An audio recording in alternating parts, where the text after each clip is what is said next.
మన బైబిల్ తెరిచి లేవికాండం 25వ అధ్యాయం. మరియు యెహోవా సీనాయి కొండ మీద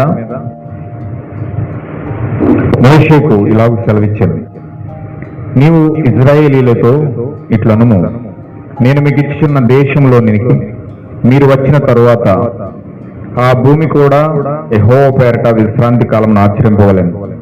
6 సంవత్సరములు నీ చేను విత్తవలెను. 6 సంవత్సరములు నీ ఫలవృక్షములతోను తోటను బంధించి దాని ఫలములను కూర్చుకొని వచ్చును. 7వ సంవత్సరము భూమికి మహావిశ్రాంతి కాలము, అనగా యెహోవా పేరట విశ్రాంతి సంవత్సరముగా ఉండవలెను.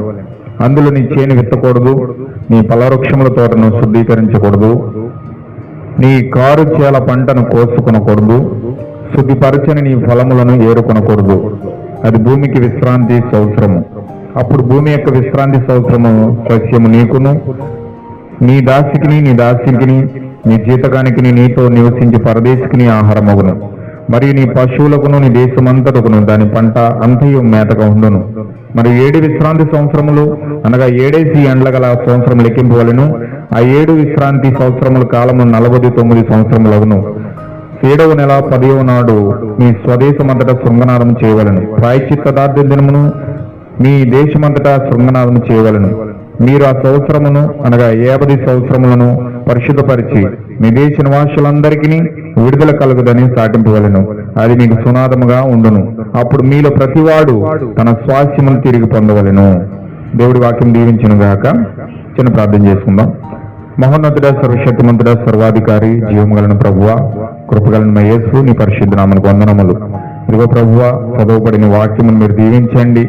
పేజీలు మాత్రమే తిప్పగలం ప్రభువ, కానీ ప్రభువ దీన్ని అనువదించేది నీ పరిశుద్ధాత్మ అన్నది.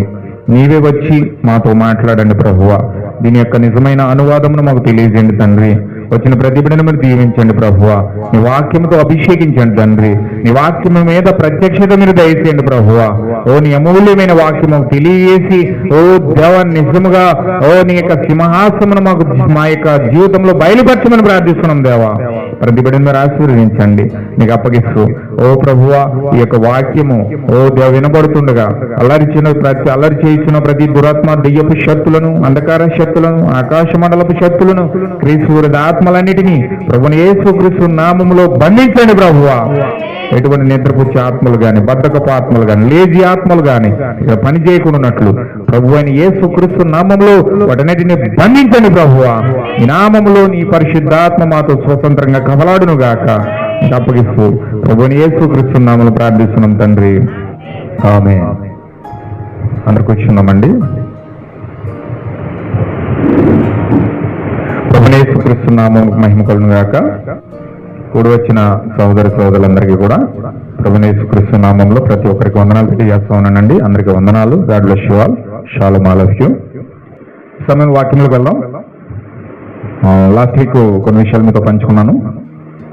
7 పండుగల కోసం మనం మాట్లాడుకుంటూ ఉన్నాం. దరిదాపు ఇది చాలా సబ్జెక్టు ఉండబోతుంది. ఆ యొక్క అంచెలంచెలుగా 1 by 1 మనం నేర్చుకుంటూ ఉన్నాం కాబట్టి నేను తొందరపడకూడట్లేదు. ప్రతి ఒక్క అంశమును మీ వద్ద ఉంచాలని నేను భావిస్తున్నాను. ప్రతి ఒక్క కోర్సు కూడా మీకు వినిపించాలని ఆశపడుతున్నాను. దానితో పాటు వర్తమానము కూడా చక్కగా గ్యాదర్ చేసి మీకు వినిపించాలని భావిస్తున్నాను. అందుచేత నేను తొందరపడకూడను. ఈ అంశం మీద చాలా రోజులు నిలబడాలని దేవుని ఆత్మ నన్ను ప్రేరేపిస్తుంది. ఖచ్చితంగా ఇందులో చాలా ప్రాముఖ్యమైన అంశములు మనకు దొరుకుతున్నాయి కాబట్టి, ప్రాముఖ్యమైన అంశములు దేవుడు మాట్లాడుతున్నారు కాబట్టి ఒక్కొక్క విషయాన్ని కూడా మీరు క్షుణ్ణంగా పట్టుకొని చక్కగా ప్రార్థించి ఈ 7 పండుగల్లో ఉన్న భావాన్ని మీరు పట్టుకోవాలని ఖచ్చితంగా ప్రభుని యేసుక్రీస్తు నామములో మీకు మనవి చేస్తా ఉన్నాను. హల్లెలూయా. అందుచేత ఖచ్చితంగా మీరు జాగ్రత్తగా 7 పండుగల్లో ఉన్న భావమును మీరు పట్టుకోవాలి. 7 పండుగలు అంటే అర్థం ఏంటంటే భూమి ప్రారంభమైన కాలం మొదలుకొని భూమి అంతమయ్యే వరకు నిర్ణయించిన పండుగలండి ఇవి. హల్లెలూయా. అంటే ఏదో ఒకే టైంలో ఏదో మనము క్రిస్మస్ పండుగలాగానో, లేకపోతే సంవత్సరానికి ఒకసారి వస్తున్న ఈస్టర్ పండుగలాగానో, లేకపోతే భస్మ బుధవారం వలె శ్రమల కాలాల వలెనో, ఇది ఏదో సంవత్సరానికి ఒకసారి వచ్చే పండుగలు కాదు. ఇవి సంవత్సరానికి ఒకసారి వచ్చే పండుగలు కాదు. సంవత్సరం చేసుకుని ఏదో ఒకసారి గుడారం వేసుకుని ఆ గుడారంలో 7 పండుగలు ఒకేసారి చేసేసే పండుగలు కాదు ఇవి. ఈ పండుగలు భూమి ప్రారంభమైనది మొదలుకొని భూమి అంతమయ్యే వరకు జరిగే పండుగలండి ఇవి. హల్లెలూయా. ఎందుకు దీనికి పండుగలు అని పేరు పెట్టాడంటే ఒక వ్యక్తి యొక్క శరీరంలో జరిగే కార్యాలే పండుగలు అవి ఉన్నాయి. అలాగే దేవుడు నాకు మహిమ కలుగును గాక. కొంచెం మీరు జాగ్రత్తగా మీరు పట్టుకోవాలి, గ్రహించాలి. ఇవి దేవుడు కాలాల వారీగా దీన్ని జరిగిస్తూ ఉన్నాడు. ఏ కాలంలో ఏమి జరగాలో దేవుడు పండుగల రూపంలో మనకు తెలియజేశాడు దీన్ని. హల్లెలూయా. అంటే ఇప్పుడు పస్కా పండుగ మనం చేసుకుంటున్నామంటే దేవుడు దీన్ని 3 కాలాలుగా 7 పండుగలను విభాగించాడు. మీకు చెప్పాను ఆల్రెడీ. 7 పండుగలు కూడా ఒకే స్థలంలో జరగాలి. ఎక్కడ జరగాలండి? ఒకే స్థలంలో జరగాలి. అవి ఎక్కడెక్కడో వేరే వేరే చోట్లలో ఏదో ఒక సంఘం ప్రారంభించేసి మేము పస్కా పండుగకు సంబంధించిన వాళ్ళము, మేము పులియని రొట్టెల పండుగకు సంబంధించిన వారము, మేము పెంతెకొస్తు సంబంధించిన వారము, లేకపోతే మేము గుడారాల పండుగకు సంబంధించిన వారము అని చెప్పుకోవడానికి ఏమి లేదండి. ఒక్కొక్కరు ఒక్కొక్క పండుగ చేసుకోవడానికి ఏమి లేదు. ప్రతి ఒక్కరు కూడా ఒకే ప్లేస్ లో ఈ పండుగలన్నీ చేయాలి. హల్లెలూయా.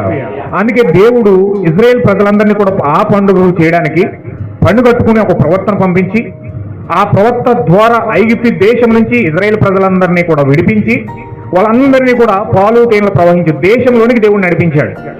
ఎందుకు నడిపించాడంటే ప్రాముఖ్యమైన అంశం ఏంటంటే వారు ఆ పండుగలన్నీ కూడా యెరూషలేములో మాత్రమే చేయాలి. హల్లెలూయా. ఐగుప్తులో చేయడానికి లేదు, ఐగుప్తులో వాళ్ళు గుడారాలు వేసుకుని చేయడానికి లేదు, లేకపోతే ఫిలిపియన్ దేశంలో చేయడానికి లేదు, లేకపోతే ఇండియా దేశంలో చేయడానికి లేదు, లేకపోతే వారు నిర్ణయించుకున్న సిరియా ఆ యొక్క రకరకాల దేశాల్లో కార్యాలు చేయడానికి వీల్లేదు. హల్లెలూయా. ఆ పండుగలన్నీ ఎక్కడ చేయాలండి? భౌతికంగా యెరూషలేములో మాత్రమే చేయాలి. దేవుడు ఒక స్థలాన్ని నిర్ణయించాడు వారికి. ఆ స్థలాన్ని నిర్ణయించిన స్థలంలో మాత్రమే ఆ పండుగలు చేయాలి. ఏమా? హల్లెలూయా. కొంచెం జాగ్రత్తగా మీరు గమనించాలి. పండుగలన్నీ ఏర్పాటు చేయబడిన స్థలంలో మాత్రమే చేయాలి. ఎందుకంటే దేవుడు ఖరాఖండితంగా దేవుడు అక్కడ ఆజ్ఞాపించాడు, ఆజ్ఞను జారీ చేశాడు. ఒకసారి మనం చూస్తే ఒకసారి దాన్ని చూద్దాం. ద్వితీయోపదేశకాండం 16వ అధ్యాయంలో మనం చూస్తే ద్వితీయోపదేశకాండము 16వ అధ్యాయము మనం ఒకసారి చూద్దాం. మొదటి నుంచి చూద్దాం. ద్వితీయోపదేశకాండము 16వ అధ్యాయం మొదటి నుంచి. అబీబు నెలను ఆచరించి నీ దేవుడైన యెహోవాకు పస్కా పండుగ జరిగింపవలెను. ఎలయనగా అబీబు నెలలో రాత్రి వేళ నీ దేవుడైన యెహోవా ఐగుప్తులో నుండి మిమ్మల్ని రప్పించెను. యెహోవా తన నామమును స్థాపించిన ఏర్పరచుకున్న స్థలంలోనే నీ దేవుడైన యెహోవాకు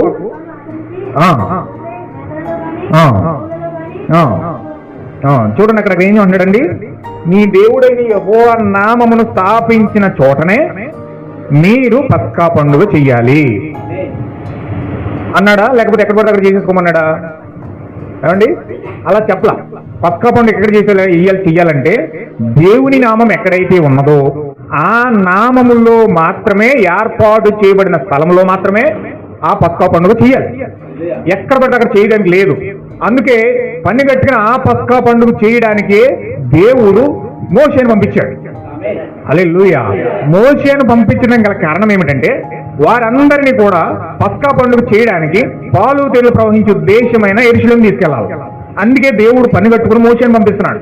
మోషేను పంపించడానికి ముఖ్యమైన కారణం ఏంటంటే వారు పస్కా పండుగ చేయడానికి ఉండవలసిన స్థలంలో వారు లేరు. హల్లెలూయా. వారు చేయవలసిన స్థలంలో వారు లేరండి. వారు ఐగుప్తు దేశంలో ఉన్నారు. ఐగుప్తు దేశంలో వారు బానిసలుగా ఉన్నారు. ఐగుప్తు దేశంలో వారు ఫరోకి వారు వెట్టి చాకరీ చేస్తా ఉన్నారు. వారు అక్కడ దేవాలయాలు ఉన్నాయి. వారికి అక్కడ పాస్టర్లు కూడా ఉన్నారండి. కోరాహు, దాతాను, అభిరాము అనే పాస్టర్లు వాళ్ళు కలిగి ఉన్నారు. వాళ్ళ పాస్టర్లు అక్కడ ఫెలోషిప్లు నడిపిస్తూ ఉన్నారు. వారు అక్కడ ఫెలోషిప్లు నడిపిస్తూ వాళ్ళకి ప్రార్థన చేపిస్తూ ఉన్నారు. ధర్మశాస్త్రాన్ని చదివి వినిపిస్తూ ఉన్నారు.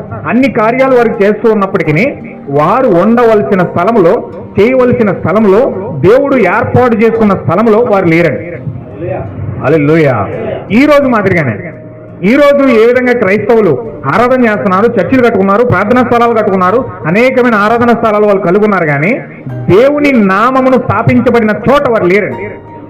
హల్లెలూయా. దేవుని నామం ఉన్న చోట వారు లేరు. దేవుని నామం ఎక్కడైతే స్థాపించబడిందో అక్కడ మాత్రమే ఆ యొక్క పండుగ అనేది వాళ్ళు చేయాలి. కాబట్టి దేవుడు పన్ను కట్టుకుని వారి దగ్గరికి ప్రవర్తన పంపిస్తున్నాడు. ఆమేన్, హల్లెలూయా. ఈ రోజు కూడా దేవుడు తన ప్రజలను ఎలాగైతే ఐగుప్తు దేశం నుంచి ప్రజలను విడిపించి పస్కా పండుగలకు నడిపించడానికి దేవుడు ప్రవర్తన పంపించాడో, ఈ రోజు అనేక లక్షల మంది క్రైస్తవులు ప్రార్థనా స్థలాలు కట్టుకుని వాళ్ళు ఆరాధిస్తున్నారు. కానీ దేవుని నామం ఉన్న చోటికి వారు రాలేకపోతా ఉన్నారు. అందుకనే దేవుడు ఆ నామం ఎద్దకు తీసుకురావడానికి, దేవుడు వారికి ఆ నామాన్ని పరిచయం చేయడానికి దేవుడు ఆ రోజు మోసేను పంపించినట్లుగానే ఈ రోజు విలియం మ్యారియన్ బ్రనహాం అని ఏలియాను పంపించాడు. ఆమేన్, హల్లెలూయా. ఏలియాను పంపించడానికి ప్రధానమైన కారణం ఏంటంటే ఈ రోజు క్రైస్తవులు దేవుని నామం ఉన్న చోట లేరండి. హల్లెలూయా. చాలా మంది అడుగుతారు, మనకు ప్రవర్త అవసరం ఏముందండి, ప్రవర్త ద్వారా మనం ఏం నేర్చుకోవాలి, మనకు పరిశుద్ధాత్మ నేరుగా ప్రతిదీ బయలుపరుస్తుంది కదా, మనకు ప్రవర్త అవసరం ఏముంది అని చెప్పి ఈరోజు చాలా మంది ప్రజలు అడిగే ప్రశ్నలు వేసే వ్యక్తులు చాలా మంది ఉన్నారు.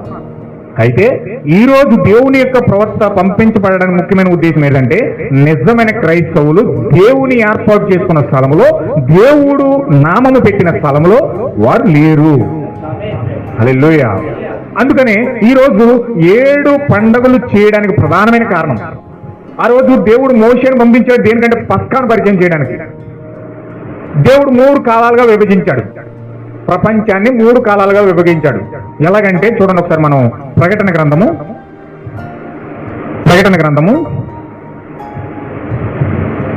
1వ అధ్యాయము 4వ వచనం చదవండి ఒకసారి. 4వ వచనం 1:4. యోహాను ఆసియాలో ఉన్న 7 సంఘములకు రాయినది,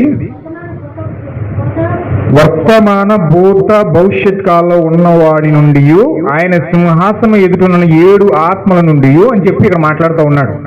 అంటే ఇక్కడ యోహాను ద్వారా ఏం వివరిస్తున్నాడంటే ఈ కాలాలను, వర్తమాన కాలము, భూతకాలము, భవిష్యత్ కాలం, అంటే 3 కాలాల కింద ఈ ప్రపంచాన్ని దేవుడు విభాగించాడు. ప్రతిదీ కూడా 3తో ముడిపెట్టబడి ఉంది. ప్రతిదీ కూడా 3తో ముడిపెట్టబడి ఉంది. అందుకే మనకి 3 కాలాలు ఉంటాయి. వర్షాకాలం ఉంటుంది, శీతాకాలం ఉంటుంది, వేసవకాలం ఉంటుంది. దీన్ని దేవుడు దాన్ని ఎలా చెప్తున్నాడంటే భూత, వర్తమాన, భవిష్యత్ కాలాలు. అంటే వర్తమాన కాలం అంటే ఏంటంటే మనము ప్రజెంట్ జీవిస్తున్న కాలము, భూతకాలం అంటే జరిగిపోయిన కాలము, భవిష్యత్ కాలం అంటే జరగబోయే కాలం. హల్లెలూయా. ఇప్పుడు ఈ 3 కాలాల్లో కూడా దేవుడు కదులుతున్నాడు. 3 కాలాల్లో కూడా ఉండువాడును నేనే అంటున్నాడు ఇక్కడ. కానీ మన క్రైస్తవులు ఏం చేస్తున్నారంటే వర్తమాన కాలంలోనేమో యేసుక్రీస్తున్నాడు, పరిశుద్ధాత్మ ఉన్నది. జరిగిపోయిన కాలంలో యేసుక్రీస్తున్నాడు, భవిష్యత్ కాలంలో పరిశుద్ధాత్మ ఉంటుంది. తండ్రి కాలము, కుమారుని కాలము, పరిశుద్ధాత్మ కాలం అని చెప్పి తండ్రి, కుమార, పరిశుద్ధాత్మ 3 దేవుళ్లకు విభాగించి 3 కాలాలను వారు చూపించడానికి ప్రయత్నం చేస్తా ఉన్నారు. హల్లెలూయా. ఇప్పుడు ఈ 3 కాలాల్లో ఉండువాడును నేనే అంటున్నాడు.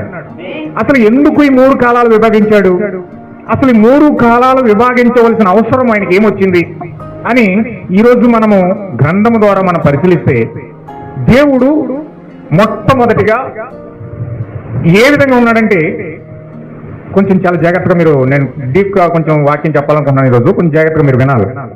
హల్లెలూయా. దేవుడు మొట్టమొదటిగా ఆదిలో దేవుడు మొట్టమొదటిగా ఎలా ఉన్నాడంటే, ఇదిగోండి ఇలా ఉన్నాడు.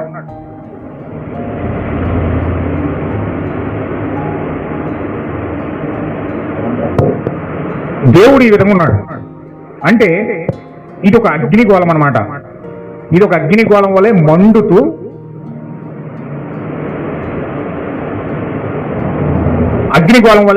ఉంది. ఈ యొక్క దేవుడు ఎటర్నోటీ అనమాట. దీన్ని ఎటర్నోటీ అంటారు.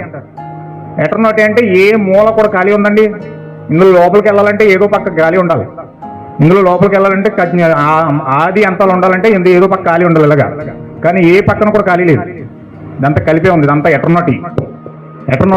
దేవుడు ఎలా ఉన్నాడంటే ఎటర్నోటీ అంటే అది ఆ అగ్నిగోళం వలె రౌండ్ గా మండుతూ ఉన్నాడు అనమాట. దీన్ని ఎక్కడ చెప్పాడంటే మనకి ఒకసారి మీరు చదివి వినిపిస్తే మీకు ఒక పేటకు అర్థమవుతుంది. మీరు జాగ్రత్తగా అర్థం చేసుకోండి. చూడండి ఒకసారి హెస్కేలు గ్రంథం, హెస్కేలు 1వ అధ్యాయం 5వ వచనం చదివితే, 5 కాదు 4 నుంచి చదవండి, క్లియర్ గా మీకు అర్థమవుతుంది. ఇక్కడ దేవుని యొక్క నిజమైన ఒరిజినల్ రూపం బయలుపరచబడుతుంది.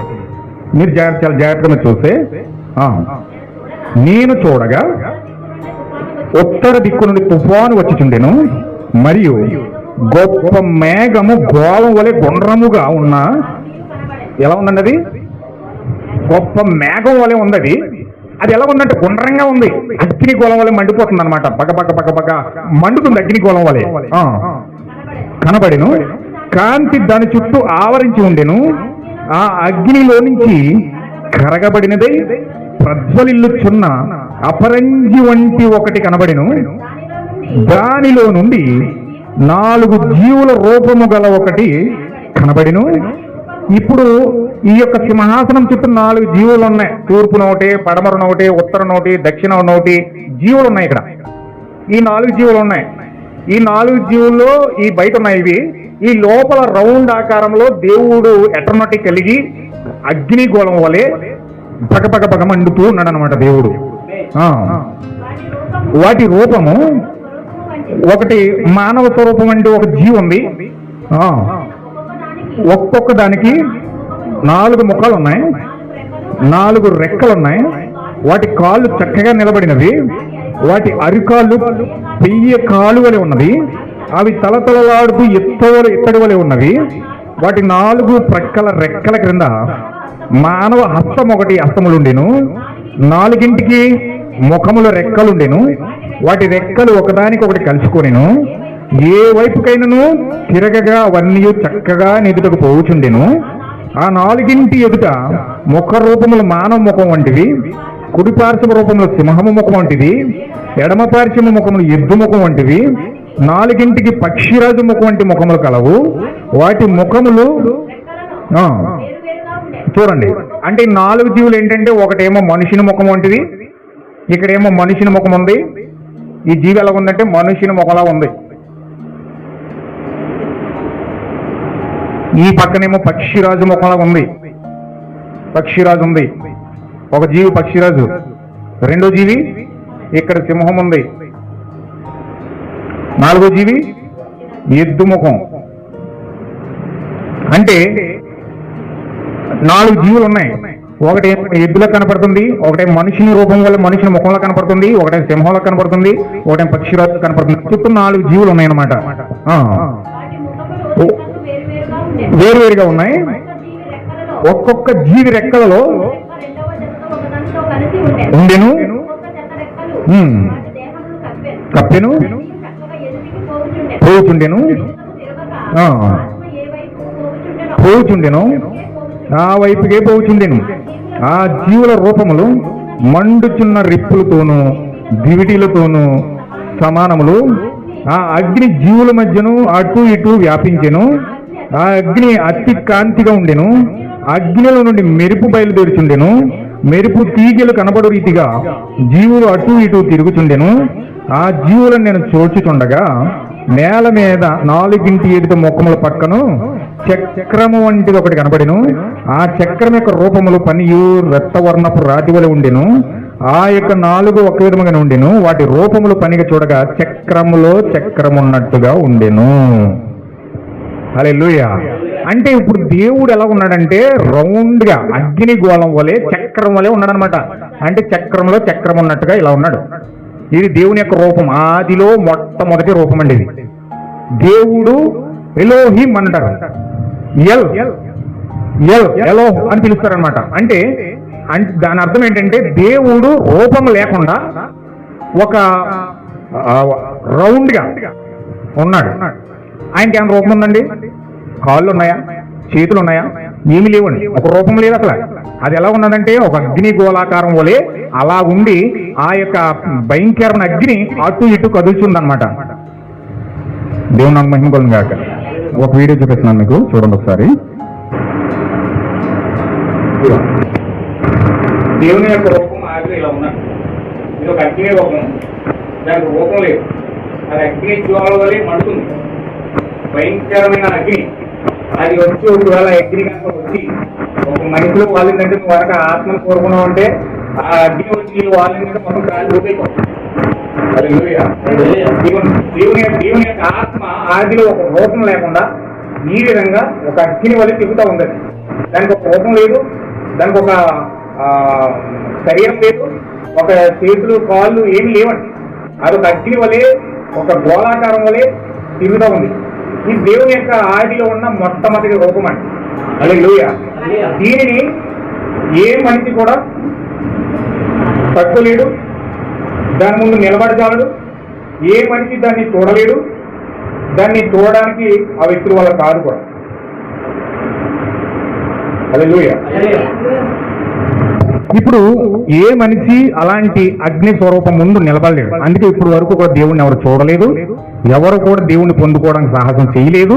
ఆ శరీరం తట్టుకునే కెపాసిటీ ఏ మనిషి కూడా లేదు. హల్లెలూయా. అందుచేత దేవుడు ఏం చేశాడంటే ఈ యొక్క అగ్ని గోళాకారం వలె మండుతున్న దేవుడు ఇలా మండుతున్నాడు. ఇప్పుడు చూపించిన మీకు వీడియో ఆధారంగా ఇలా మండుతున్నాడు, అగ్ని గోళాకారంగా మండుతున్నాడు. ఈ దేవుడు నివసించడానికి ఈయన ఏం చేశాడంటే ఒక థియోపని ఏర్పాటు చేసుకున్నాడు. హల్లెలూయా. ఈ యొక్క అగ్నిమయమైన దేవుడు ఈ థియోపని యొక్క హృదయంలోకి వచ్చాడు. ఇప్పుడు దీనికి కాళ్ళు ఉన్నాయి, దీనికి చేతులు ఉన్నాయి. దీన్ని బైబిల్లో ఏమని చెప్పారంటే మెల్కీసెదెక్ అన్నారు. మెల్కీసెదెక్ అంటే మెల్కీసెదెక్ అంటే దాని అర్థం ఏంటంటే ఒక వాక్య శరీరం అయి ఉన్నది, థియోపని బాడీ అయి ఉన్నది. ఇప్పుడు దేవుడు ఏం చేశాడంటే ఆయన నివసించడానికి ఒక శరీరం చేసుకున్నాడు, ఒక థియోపని బాడీని చేసుకున్నాడు. ఇప్పుడు అగ్ని గోళాకారంలో ఉన్న దేవుడు ఈ యొక్క అగ్ని గోళంలో ఉన్న ఎల్ దేవుడు అంటే ఎల్ దేవుడు, ఈ ఎల్ దేవుడు ఏం చేశాడంటే ఈ యొక్క శరీరంలో కుమరించుకున్నాడు. ఈ యొక్క పూర్తి దైవత్వం అంతయు కూడా ఈ యొక్క థియోపనిలో కుమరించుకున్నాడు ఆయన. హల్లెలూయా. ఆ థియోపనిలో కుమరించుకుని ఆయన ఏం చేశాడంటే ఇప్పుడు ఈ యొక్క శరీరంలో ఈ యొక్క ఆత్మ సంబంధమైన శరీరం, భౌతిక శరీరం కాదు, ఈ ఆత్మ శరీరం ఇది, ఆత్మ సంబంధమైన శరీరం ఇది. అంటే ఈయన దేవుడు ఆత్మ ఉన్న దేవుడు, ఒక రూపం లేని దేవుడు మొట్టమొదటిగా ఆయన థియోపనిలో కుమ్మరించుకున్నాడు, ఈయన ఆత్మ శరీరంలో కుమ్మరించుకున్నాడు. ఇప్పుడు ఈ ఆత్మ శరీరంలో కుమ్మరించుకున్న దేవుడు ఏం చేశాడంటే ఇప్పుడు ఒక శరీరం చేసుకున్నాడు, అది మట్టి శరీరం. ఈ మట్టి శరీరమే ఆదామై ఉన్నాడు. హల్లెలూయా. ఎంతమందికి అర్థమైందన్నమాట? చూడండి దేవుని యొక్క ప్రయాణం ఎలాగైతే ఉందో చూడండి. ఇక్కడ దేవుడు అగ్నిగోళంలో ఉన్న దేవుడు థియోపనిలోకి వచ్చాడు. థియోపనిలో నుంచి ఈ దేవుడు ఈ థియోపని ఏకమై ఈ యొక్క మట్టి శరీరంలో కొనుక్కున్నారు. హల్లెలూయా. అంటే ఎన్ని భాగాలు అయింది? అది 3 భాగాలు అయింది. ఇది దేవుని యొక్క అసలైన డివినిటీ, అసలైన తత్వం ఏంటంటే దేవుడు అగ్నిగోళంగా ఉన్న దేవుడు ఒక శరీరంలోకి వచ్చాడు, థియోపని శరీరంలోకి. థియోపని శరీరంలో నుంచి మట్టి శరీరంలోకి వచ్చాడు. మీరు వాస్తవంగా అక్కడ మీరు ఎక్క పెడితే ఎంతమంది మనుషులు కనపడతారండి? ఏమండి? అక్కడ 3 వ్యక్తులు కనపడరు మనకి, అక్కడ 3 వ్యక్తులు కనపడరు. అక్కడ భౌతికంగా కనిపించే వ్యక్తి ఎవరంటే ఆదాము ఒకటే కనపడతారు. ఆదాము లోపల థియోపని ఉంది, థియోపని లోపల దేవుడు ఉన్నాడు. హల్లెలూయా. ఆదాము లోపల దేవుడు ఉన్నాడు, దేవుడు ఆదాము లోపల థియోపని ఉంది, థియోపని లోపల ఉన్నాడు. హల్లెలూయా. ఇది అసలైన 3 భాగాల్లో దేవుడు పెట్టాడు. అంటే దేవుడు ఆ 3 భాగాలు పెట్టి ఇప్పుడు దాన్ని భూమి మీద ప్రత్యక్షపరచాలనుకున్నాడు. ఏమాన్ ఎంతమందికి అర్థమైందన్నమాట? దేవుడి 3 భాగాలు పెట్టి ఉన్న దేవుడు థియోపనిలోకి వచ్చాడు, థియోపనిలో ఉన్న దేవుడు ఆదాంలోకి వచ్చాడు. ఈ 3 భాగాలని దేవుడు భూమి మీద ప్రత్యక్షపరచాలనుకున్నాడు. భూమి మీద దేవుడు ఆ కార్యాలను ప్రత్యక్షపరచాలనుకుని అందుకే దేవుడు వర్తమాన కాలము, భూతకాలము, భవిష్యత్ కాలము అనగా 3 కాలాలు దేవుడు నిర్ణయించాడు. 3 కాలాలు దేవుడు నిర్ణయించి ఇప్పుడు భూతకాలంలోనేమో తండ్రిని బయలుపరుస్తున్నాడు, వర్తమాన కాలంలోనేమో యేసుక్రీస్తుని బయలుపరుస్తున్నాడు, భవిష్యత్ కాలంలోనేమో పరిశుద్ధాత్మను బయలుపరుస్తున్నాడు. పరిశుద్ధాత్మ అంటే ఏంటి, యేసుక్రీస్తు అంటే ఏంటి, తండ్రి అంటే ఏంటంటే ఇంకో మీకు క్లియర్గా చెప్తున్నాను చూడండి. తండ్రి అంటే ఆత్మగా ఉన్న దేవుడు బయలుపరచబడ్డం, ఆత్మగా ఉన్న దేవుడు బయలుపరచబడ్డం.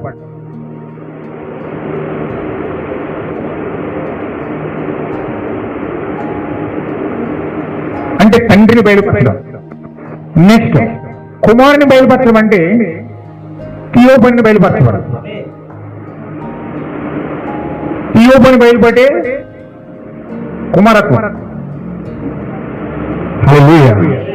పరిశుద్ధాత్మ బయలుపడటం అంటే ఇప్పుడు దేవుడు థియోపనిలో వచ్చి థియోపనిలో ఉన్న దేవుడు మట్టి శరీరంలో బయలుపరచబడటమే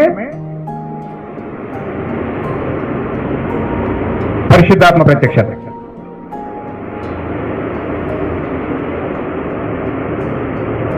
హల్లెలూయా. మీకు క్లియర్గా అర్థం అవ్వాలి ఇప్పుడు. అంటే తండ్రిని బయలుపరచడం ఏంటి? ఆదిలో ఉన్న ఆత్మను బయలుపరచబడ్డం. కుమారుని బయలుపరచడం అంటే ఏంటి? థియోఫనీ బయలుపరచే అక్కడ కుమారుని బయలుపరచబడ్డం. పరిశుద్ధాత్మ బయలుపరచబడ్డం అంటే అగ్నిగోళంలో ఉన్న దేవుడు థియోఫనీకి రావడం, థియోఫనీలో ఉన్న దేవుడు మట్టి శరీరంలోకి వచ్చి బయలుపరచుకోవడమే పరిశుద్ధాత్మ బయలుపడ్డది. హల్లెలూయా. పరిశుద్ధాత్మ అంటే ఏదో మనం బుస్సు అని, లేకపోతే డ్రమ్ములు గట్టిగా కొట్టేసి, లేకపోతే డ్యాన్సులు వేసేసి, లేకపోతే నేను దేవుడిని పొందేసుకున్నాను, అది చేసేసాను, ఇది చేసేసాను అని చెప్పే కళ్ళబొల్లు మాటలు కాదు పరిశుద్ధాత్మ అంటే. పరిశుద్ధాత్మ అంటే అర్థం ఏంటంటే దేవుని యొక్క ఆత్మ థియోఫనీ బాడీలోకి వచ్చి, థియోఫనీ బాడీలోని మట్టి శరీరంలోకి వచ్చి, మట్టి శరీరం బయలుపరచుకోవడమే పరిశుద్ధాత్మ యొక్క ప్రత్యక్షత అంటారు. హల్లెలూయా. మీకు ఎంతమందికి అర్థమైందో నాకు తెలియదు, నేను చాలా డెప్త్కి వెళ్ళాను. దేవుని కృపను బట్టి అవి అన్ని కూడా మీకు అర్థమవుతాయి ఫ్యూచర్లో. దేవుడు మీకు అది బయలుపరచాలని ప్రార్థన చేస్తా ఉన్నాను. హల్లెలూయా. చాలా క్లియర్ గా అంటే దేవుని యొక్క దైవత్వం ఏంటంటే తండ్రి, కుమార, పరిశుద్ధాత్మగా బయలుపరచుకోవడం అంటే అర్థం ఏంటి? ముగ్గురు దేవుళ్ళు కాదు, కానీ అతను ఇప్పుడు తండ్రిగా బయలుపరచుకోవడం అంటే ఆత్మను బయలుపరచబడ్డం, కుమారత్వం బయలుపరచడం అంటే థియోఫనీ బయలుపరచబడ్డం, పరిశుద్ధాత్మ అంటే మట్టి శరీరంలో తండ్రి యొక్క ఆత్మ వచ్చి బయలుపరచబడ్డం. హల్లెలూయా. అందుకే దీనిని దేవుడి మూడు కాలాలను, మూడు భాగాలను, తండ్రిత్వం, కుమారత్వం, పరిశుద్ధాత్మ, ఈ మూడు కాలాలలో మూడు కాలాల్లో ఈ మూడు బయలుపడి రావాలి. ఎన్ని కావాలండి? ఈ మూడు కాలాలు ఎందుకు పెట్టాడంటే అలా ప్రకృతిలో వర్షాకాలం, శీతాకాలం, ఎండాకాలం ఎందుకు పెట్టాడంటే ప్రతిదీ కూడా మూడుతో ముడి పెట్టాడు. ఎందుకంటే ఈ మూడు కాలాల్లో ఈ మూడు బయలుపాట్లు ప్రజలు పొందుకోవాలి అని ఈ మూడు భాగాలు పెట్టాడు. అంటే తండ్రి కాలంలో తండ్రిని బయలుపరచబడ్డం, కుమారుని కాలంలో కుమారత్వం బయలుపరచబడ్డం, పరిశుద్ధాత్మ కాలంలో పరిశుద్ధాత్మ బయలుపరచబడ్డం. ఏ విధంగా బయలుపరచబడుతుంది అన్నది దేవుడు 7 పండుగల్లో పెట్టాడు అనమాట. ఆమేన్. హల్లెలూయా. ఇప్పుడు ఈ 7 పండుగలు అర్థమవుతే దేవుడు 3 లాగా ఎందుకున్నాడో, అసలు 3 రకాలుగా దేవుడు ఎందుకు బయలుపరిచాడో, అసలు మనం ఏమై ఉన్నామో, అసలు మనం ఏమి పొందుకోవాలో, ఇవన్నీ చాలా స్పష్టంగా క్లియర్గా మనకు అర్థమవుతాయి. హల్లెలూయా. దేవుడు అద్భుతంగా ఈ రోజు ఈ కాలంలో మన ప్రవర్తన పంపించి ఈ కార్యాలు కనుక మనం వెల్లడి చేయకపోతే, దేవుని కుమారులకు కుమార్తెలకు కనుక ఈ ప్రత్యక్షత ఇవ్వకపోతే ఈ రోజు దేవుని కుమారుల ప్రత్యక్షత అనేది ఉండదు. హల్లెలూయా. మీకు ఒక లేఖనం చదివే ప్రశ్న వినిపిస్తాను, చూడండి ఒకసారి చదువుదాం. చూడండి, రోమపత్రిక 8వ అధ్యాయము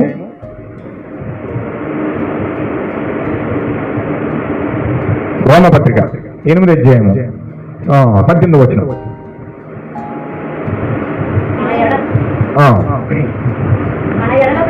మన ఎడల ప్రత్యక్షము కాబో మహిమ ఎదుట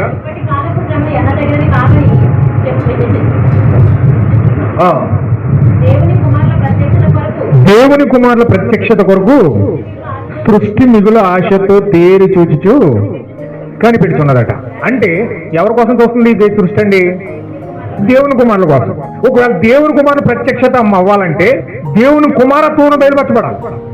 అలా కుమారత్వాన్ని తెలియబడకుండా, అసలు కుమారుడు అంటే ఏంటో తెలియకుండా వీళ్ళు కుమారుడి స్థానంలోకి వెళ్ళలేరు.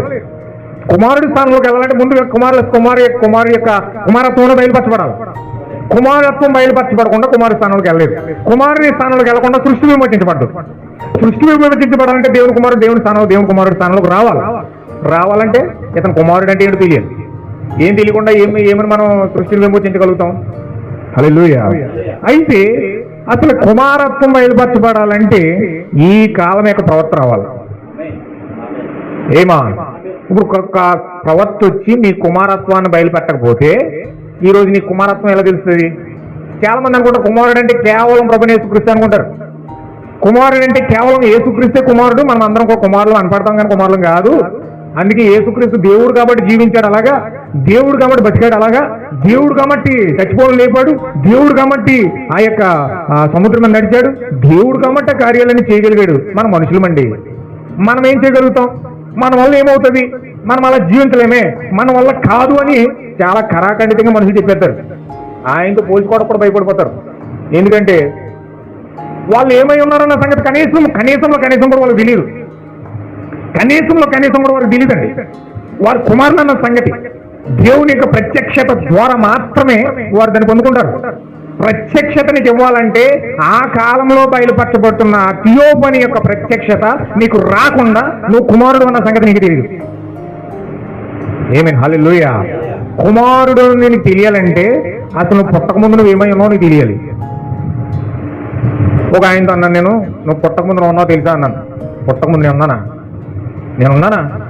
ఇప్పుడు నాకు ఎంత 74 సంవత్సరాలు చెప్పాడు ఆయన. 74 సంవత్సరాలు పుట్టక ముందు నువ్వు ఉన్నావు తెలుసా నీకు? నీ వయసు శరీరానికి 74 సంవత్సరాలు కానీ నీ ఆత్మకు 74 కాదన్నాను. నీ ఆత్మకు 74 సంవత్సరాలు కాదు, అది కొన్ని వందల సంవత్సరానికి బ్రతుకుతుంది దేవుడి దగ్గర. నీ శరీరంలోకి వచ్చిన తర్వాత దాని వయసు 74 సంవత్సరాలు అన్నాను. నేను పుట్టకముందు ఉన్నానా అంటున్నాడు ఆ వ్యక్తి. కొన్ని లేఖనాలు చూపిస్తే మాట్లాడలేదు కానీ చెప్పాను. ఎందుకంటే చాలా మంది భూమి మీద ఉండగానే కార్యాలు చూస్తారు కనుక, వాళ్ళకి ఆ ప్రత్యక్షత లేదు కనుక, దేవుని యొక్క దూత ప్రత్యక్షత ఇవ్వలేదు కనుక వారికి దానికి అర్థం కాలేదు. సపోజ్ మీకు అర్థమైనట్టు చెప్తాను. మరియం ఉందండి. మరియం ఎవరి ద్వారా ప్రెగ్నెంట్ అయింది? ఏమండి? పరిశుద్ధాత్మ ద్వారా ప్రెగ్నెంట్ అయింది. ఆ విషయం మరియమ్మకు తెలుసా? చుట్టుపక్కల ఉన్న వాళ్ళందరికీ తెలుసా? మరియమ్మకు మాత్రమే తెలుసు. మరియం వెళ్ళి నేను పరిశుద్ధాత్మ నన్ను కమ్ముకున్నది, నేను పరిశుద్ధాత్మ ద్వారా ప్రెగ్నెంట్ అయ్యానంటే ఎవరు నమ్మట్లేదండి. ఎందుకంటే పెళ్లి కాకుండా ఒక స్త్రీ ప్రెగ్నెంట్ కాకూడదు. పెళ్లి కాకుండా ఒక స్త్రీ ప్రెగ్నెంట్ అవ్వకూడదు. అది సృష్టి విరుద్ధం. ఒకళ్ళు అయ్యిందంటే ఆ స్త్రీని తప్పు పడతారే తప్ప వాళ్ళు ఎవరూ కూడా ఇది నిజము, దేవుని దూత ఈమెను కలుసుకున్నదని నమ్మే మనుషులు అక్కడ లేరండి. హల్లెలూయా. అంటే దూత కలుసుకున్న ప్రత్యక్షత ఎవరికి తెలుసండి? కేవలం మరియమ్మకు మాత్రమే తెలుసండి. ఇంకెవరు చెప్పినా నమ్మరు అక్కడ. దానిని యోసేపు నమ్మాడు. ఎందుకు నమ్మాడంటే గాబ్రియల్ దూత యోసేపు దగ్గరికి వెళ్ళి యోసేపుతో కూడా మాట్లాడింది.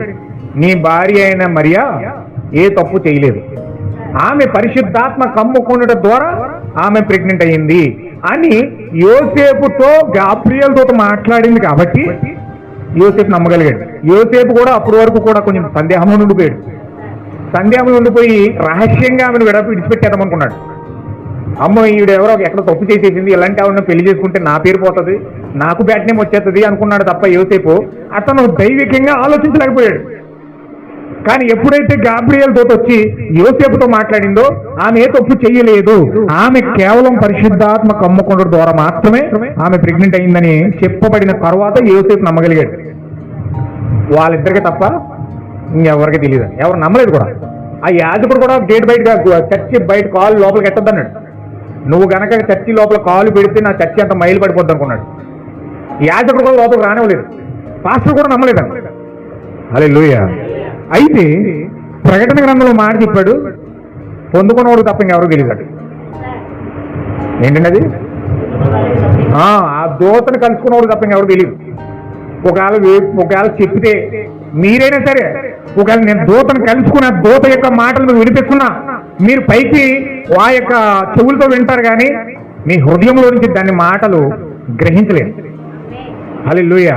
ఒకవేళ మీరు గ్రహించాలంటే దేవుని యొక్క దూత మీతో కూడా మాట్లాడాలి. ఏమా వింటున్నారండి? వింటున్నారా? అర్థమవుతుందండి? నేను ఎందుకు చెప్పాలనుకుంటున్నానంటే ఏదో నా తెలివితేటలు మీకు ఎక్కించాలి, జ్ఞానం ఏదో మీకు ఎక్కించాలని తాపత్రపడట్లేదు. దేవుని యొక్క ప్రత్యక్షత మీరు పొందుకోవాలి. దేవుని యొక్క ప్రత్యక్షత మీ జీవితంలో ఎప్పుడైతే పొందుకుంటారో అప్పుడు దేవుని కొరకు మీరు ప్రాకులాడతారు. హల్లెలూయా. జాగ్రత్తగా మీరు పట్టుకోవాలి. ఇప్పుడు మీరైనా సరే ఆ మరియమ్మ కాలంలో జనులు ఎలాగైతే ఉన్నారో, ఆ మరియమ్మ కాలంలో జనులు ఎలాగైతే ఉన్నారో నమ్మలేదు, మీరు కూడా అలా నమ్మలేరు. చెవులతో వినొచ్చు, బైబిల్ చదవచ్చు, మాటలు వినొచ్చు, కానీ మీరు దాన్ని పట్టుకోలేరు, దాన్ని చేర్చుకోలేరు. అది చెబుతుంటారు, ఈ చెబుతూ విడిచిపెట్టేస్తారు. ఏం చెప్తున్నాను అర్థం కాదు. కానీ దూత కనుక మీతో మాట్లాడిందంటే ఆ నాతో ఎక్కడ ఏ దూత అయితే మాట్లాడుతుందో అదే దూత మిమ్మల్ని ప్రేరేపించి మీకు వాక్యాన్ని బయలుపరుస్తుంటే మీకు కూడా అర్థమవుతుంది. హల్లెలూయా. దేవుని నాకు మహిమ కలుగును గాక. ఇప్పుడు దేవుడు ఆదిలో ఎలా ఉన్నాడండి? అగ్నిగోళాకారంలో ఉన్నాడు. ఆయనకు రూపం లేదు, ఆయనకి చెవులు లేవు, ఆయనకి కాళ్ళు లేవు, ఆయన ముక్కు లేదు, ఆయనకి నోరు లేదు, ఆయనకి ఏమి లేవండి. ఆయన అగ్నిగోళం వలె అలా మండుతూ బగ మండుతూ ఒక అగ్నిగోళాకారం వలె దేవుడు ఉన్నాడు. ఇప్పుడు ఆ దేవుడు ఏం చేశాడంటే ఒక శరీరాన్ని తయారు చేసుకుని ఆ శరీరాన్ని లోనికి ఆయన వెళ్ళడానికి ప్రారంభించాడు. హల్లెలూయా. ఆయన మొట్టమొదటిగా తయారు చేసింది ఆదామును కాదండి, ఆయన మొట్టమొదటిగా తయారు చేసింది సృష్టిని కాదు, ఆయన మొట్టమొదటిగా చేసింది దేవదూతలు కూడా కాదు, ఆయన మొట్టమొదటిగా చేసింది సృష్టిలో ఏమీ లేక ముందే ఆయన మొట్టమొదటిగా చేసుకున్నది ఏంటంటే ఆయన ఒక సొంత శరీరాన్ని చేసుకున్నాడు. ఏ మాన్ ఆయన నివసించడానికి మొట్టమొదటి ఒక శరీరాన్ని చేసుకున్నాడు. ఆ శరీరమే ఎలోహిం అయ్యింది. ఆ శరీరానికి పేరేం పెట్టాడండి? ఎలోహిం అని పెట్టాడు. ఎలోహిం అని అర్థం ఏంటంటే కొన్ని లక్షల సమూహము ఎలోహిమయం. హల్లెలూయా. చాలా జాగ్రత్తగా వినాలి. ఎలోహిం అంటే ఏంటండి? కొన్ని లక్షల సముదాయం. అది కొన్ని లక్షల సముదాయం అంటే సముదాయం అంటే కొన్ని లక్షల గుణలక్షణాలు ఆయనలో ఉన్నాయి. కొన్ని లక్షల గుణలక్షణాలు. ఏ గుణలక్షణాలు అంటే ఆయన తండ్రిగా ఉండాలనుకున్నాడు. ఆయన తండ్రి అనే గుణలక్షణం ఆయనలో ఉంది. ఆయన కుమారుడు అనే గుణలక్షణం ఉంది. ఆయన స్వస్థపరిచేవాడు అనే గుణలక్షణం ఉంది. ఆయన రక్షించగలగాలనే గుణలక్షణం ఆయనలో ఉంది. ఆయన ప్రేమించగలగాలి అనే గుణలక్షణం ఆయనలో ఉంది. హల్లెలూయా. ఇలాగా కొన్ని లక్షల గుణలక్షణాలు ఆయన కలిగి ఉన్నాడు. దేవుని యొక్క ఆలోచనలు, దేవుని యొక్క లక్షణాలు, అనేకమైన లక్షల గుణలక్షణాలతో ఆయన నింపబడి ఉన్నాడు. తండ్రి అవ్వాలనుకున్నాడు, స్వస్థపరిచేవాడుగా ఉన్నాడు అనుకున్నాడు, రక్షించేవాడుగా ఉండాలనుకున్నాడు, ఆదరణకర్తగా ఉండాలనుకున్నాడు, న్యాయవాదిగా ఉండాలనుకున్నాడు, లాయర్గా ఉండాలనుకున్నాడు, ఏమండి మనకు పోషకుడిగా ఉండాలనుకున్నాడు, మనలను యజమానుడిగా ఉండాలనుకున్నాడు, మనకు రోగం వస్తే స్వస్థపరచాలనుకున్నాడు, స్వస్థపరిచే గుణలక్షణం ఆయనలో ఉంది, ఆరోగ్యం ఇచ్చే గుణలక్షణం ఆయనలో ఉంది, తండ్రిగా ఉండాలనుకున్నాడు. ఇలాగా కొన్ని లక్షల లక్షల గుణలక్షణాలు దేవునిలో ఉన్నాయి. హల్లెలూయా. ఏమన్నా అర్థమవుతుంది కదా? దేవుడు ఏమై ఉన్నాడంటే ఇప్పుడు ఇందులో ఈ యొక్క అగ్నిగోళంలో లక్షల్లో కూడిన సముదాయం ఉంది.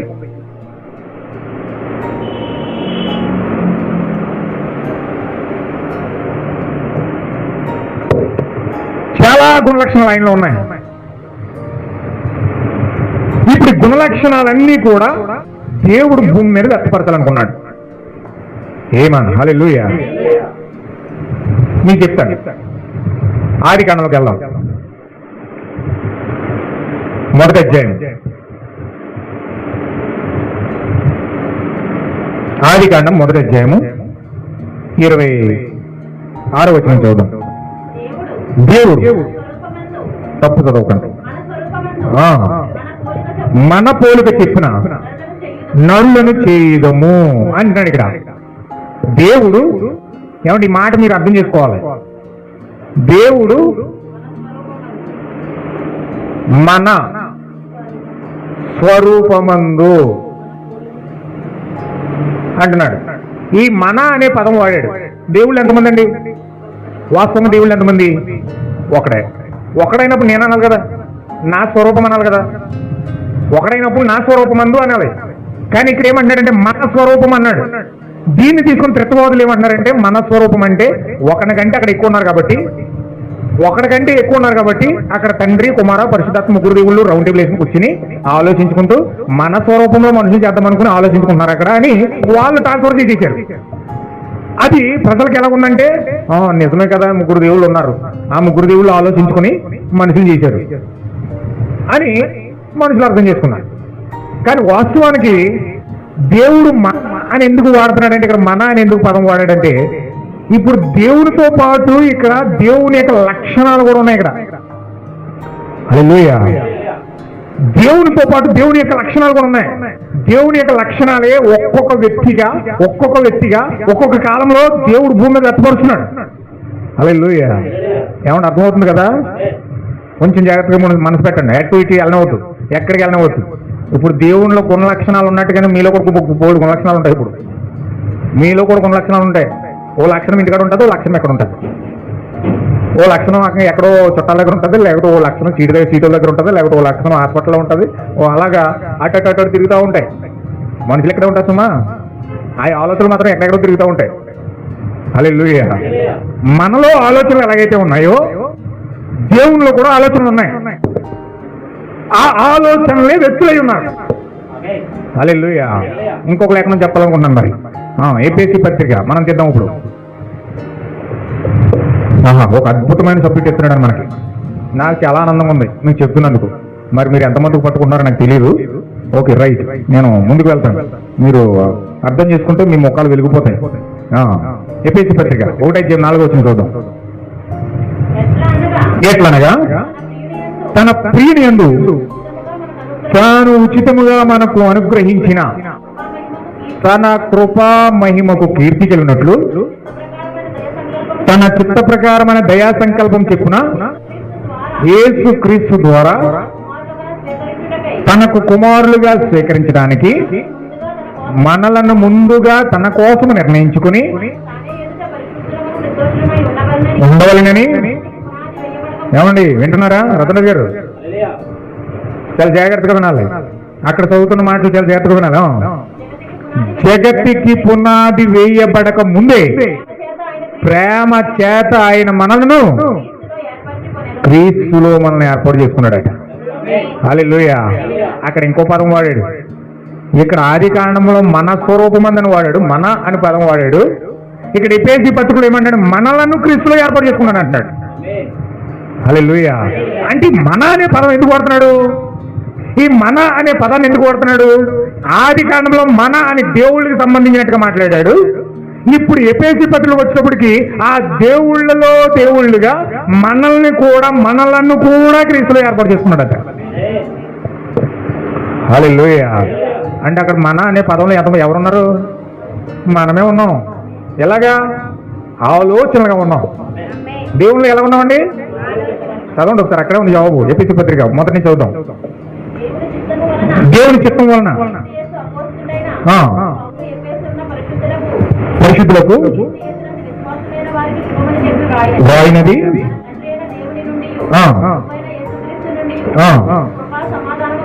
కలుగునుగాక. తండ్రి యొక్క దేవుడు స్తుతింపబడును గాక. ఆయన క్రీస్తు పరలోక విషయంలో ఆత్మ సంబంధమైన ప్రతి ఆశీర్వాదమును మనకు అనుగ్రహించెను. ఎట్లనగా తన ప్రియుని యందు తాను ఉచితముగా మనకు అనుగ్రహించిన తన కృపా మహిమకు కీర్తి కలిగినట్లు తన చిత్త ప్రకారమైన దయా సంకల్పం చెప్పున యేసు క్రీస్తు ద్వారా తనకు కుమారులుగా స్వీకరించడానికి మనల్ని ముందుగా తన కోసం నిర్ణయించుకొని మనము తన ఎదుట పరిశుద్ధులను నిర్దోషంగా ఉండవాలని జగత్తుకు పునాది వేయబడక ముందే హల్లెలూయా ప్రేమ చేత మనల్ని క్రీస్తులో ఏర్పాటు చేసుకున్నాడట. ఎలా ఉన్నాం క్రీస్తులో అంటే? మనం పుట్టకముందు క్రీస్తులో ఉన్నామా? పుట్టకముందు క్రీస్తులో ఉన్నామా? క్రీస్తులో ఉన్నాం. మనలని అంటున్నాడు అక్కడ. మనలని అంటే అక్కడ మనల్ని కూడా పెట్టుకోవాలి అక్కడ. అంటే మనలను క్రీస్తులో ఏర్పాటు చేసుకున్నాడు. క్రీస్తులో ఎలా ఉన్నాం? క్రీస్తు ఏమై ఉన్నాడు? క్రీస్తు ఏమై ఉన్నాడండి? అది యోహాను సువార్త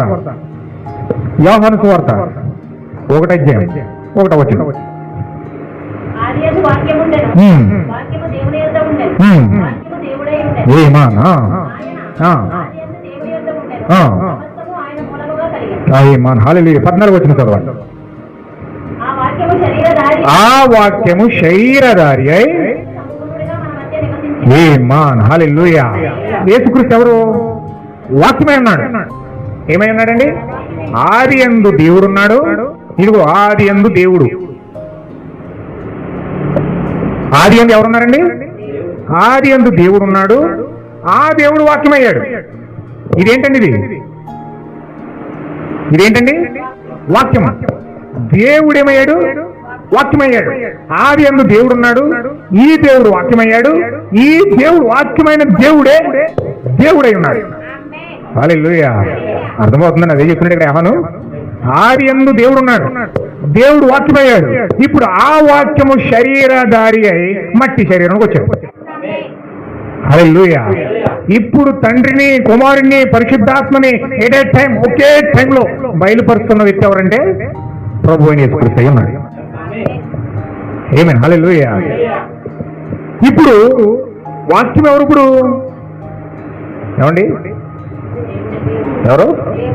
దేవుడు అంటే యేసుక్రీస్తు అయి ఉన్నాడు. ఇప్పుడు దేవుడు వాక్యమై ఉన్నాడు.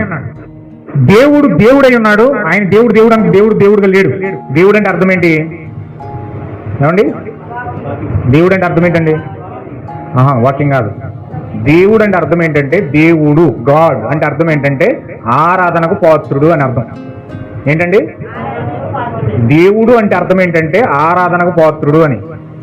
ఇప్పుడు దేవుడు ఎప్పయ్యాడు? ఆయన దేవుడు కూడా కాదు. ఆదిలో దేవుడుగా లేడు.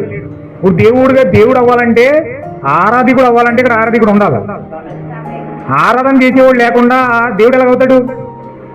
అంటే దేవుడు అనే గుణలక్షణం కూడా ఆయనలో ఉంది. ఆరాధించబడాలంటే ఆరాధికుడు ఉండాలి. ఆరాధికుడు కూడా చేయాలి. హల్లెలూయా. ఇప్పుడు ఆయన ఎలా ఉన్నాడంటే, ఏదైనా అక్కడ మొట్టమొదటి దేవుడు ఆయన ఏమంటారంటే ఎలాహు అంటారు. అంటే ఎల్ దేవుడుగా ఉన్నాడు. ఈ కాలం మీద ప్రవక్త పిలిచాడు. ఆయన ఏమన్నాడంటే ఎలోహిం అన్నాడు. అంటే ఆయన ఏమన్నాడు? ఫస్ట్ ఆయన ఎల్గా ఉన్నాడు, తర్వాత ఎలాహుగా మారాడు, తర్వాత ఎలోహింగా మారాడు. హల్లెలూయా. అర్థమవుతుంది కదండి? నేను కోడ్ వినిపిస్తాను మీకు, చూడండి. మీకు మెసేజ్ వినిపిస్తాను. ప్రవక్త ఏం చెప్పాడు దాన్ని ఒకసారి మీకు వినిపిస్తాను. ఒకసారి దాన్ని చదవండి. మీ కోడ్ తీసుకుని మీకు పేరా నెంబర్ చెప్తాను. పుత్ర స్వీకారం ఇది 60వ సంవత్సరంలో బోధించబడింది. 60వ సంవత్సరంలో బోధించబడింది. 99వ పేర పుత్ర స్వీకారం మొదటి భాగం 99వ పేర. మీకు ఆల్రెడీ మొదటి భాగం నేను క్యాసెట్ పరిచయం వేసేసాను. మరి మీరు విన్నారో లేదో నాకు తెలియదు. అది వింటే ఖచ్చితంగా మీకు గుర్తొస్తుంది. 99వ పేర పుత్ర స్వీకారం భాగం మొదటి భాగంలో 99వ పేర చదువుతున్నాను, చూడండి. ఇంకా ముందుగా మనము ఆది కాండము 1:26 చూద్దాం. దేవుడు నరుని చేయక ముందు ఆయన తనను తాను ఈ విధముగా పిలుచుకున్నాడు. ఎలోహిం అని పిలుచుకున్నాడు. ఈ హెబ్రీ మాటకు అర్థం ఏంటంటే స్వయము ఉనికి గలవాడు, తనకు తానే ఉండెను, అంతా ఆయనే, ఆయనకు ముందుగా ఏది లేదు, ఉన్నదంతా ఆయనే, మరొకటి ఏది లేదు, తనకు తానే ఉన్నాడు. ఎలోహిం అనగా అన్నింటికీ చాలినవాడు, సర్వశక్తిమంతుడు, సర్వాధికారి, స్వయం ఉనికి గలవాడు అని దానికి అర్థము. హల్లెలూయా. ఎలా ఉన్నాడు ఆయన? ఆదిలో ఎలా ఉన్నాడు? ఎలోహిం అంటే దేవుడు మొట్టమొదటిగా ఎలాహుగా ఉన్నాడు. అంటే స్వయం ఉనికిగా ఆయన ఎవరు సృజించలేదు. తనకు తానుగానే సంభవించబడ్డాడు. తనకు తానుగానే ఉన్నవాడు. దేవుణ్ణి ఎవరు చేయలేదని. ఇప్పుడు మనం చాలా మంది దేవుణ్ణి చేసుకుంటాం. మట్టితో బొమ్మను చేసుకుని, ఈయనేమో ఆ బొమ్మ, ఈయనేమో ఈ బొమ్మ, ఆయనేమో ఈ బొమ్మ అని మనం చేతితో చేసుకుని మనం ఏదో ఒక మట్టి శరీరంతో మట్టిని చేసి అవసరమైతే మనుషుల్ని దేవుణ్ణి చేసే వాళ్ళు ఉన్నారు. మనుషుల్ని అంటే నువ్వు దేవుణ్ణి చేస్తే అతను దేవుడు అవుతున్నాడు. ఎవరో 10 మంది కలిసి దేవుడు అని దండం పెట్టి దేవుడు అయిపోతాడు. అంటే మనుషులు తయారు చేసుకున్న దేవుడు కాదు. దేవుణ్ణి ఎవరో మనుషులు తయారు చేయలే. ఎవరు కూడా మొట్టమొదటిగా ఆయన ఎవరు తయారు చేయలేదని. ఆయనకి ఆయనే ఎలోహింగా ఉన్నాడు. అంటే ఆయనకి ఆయనే సంభవించబడ్డాడు. ఆయనకి ఆయనే సర్వశక్తిమంతుడిగా ఉన్నాడు, సర్వాధికారిగా ఉన్నాడు, స్వయం ఉనికి కలిగిన వాడుగా ఉన్నాడు. ఇప్పుడు ఆయన ఏం చేశాడంటే పుత్ర స్వీకారము మొదటి భాగంలో 100వ పేరాలో చెప్పినట్టు చూడండి. కొంచెం క్లియర్గా చదువుతుంది, చూడండి. మీరు చాలా జాగ్రత్తగా అర్థం చేసుకోవచ్చమ్మా. ప్రవక్త చెప్పిన కూడా చెప్తున్నాను నేను. ఆయన ఏం చెప్తున్నాడంటే ఫస్ట్ ఆయన ఎలా ఉన్నాడండి?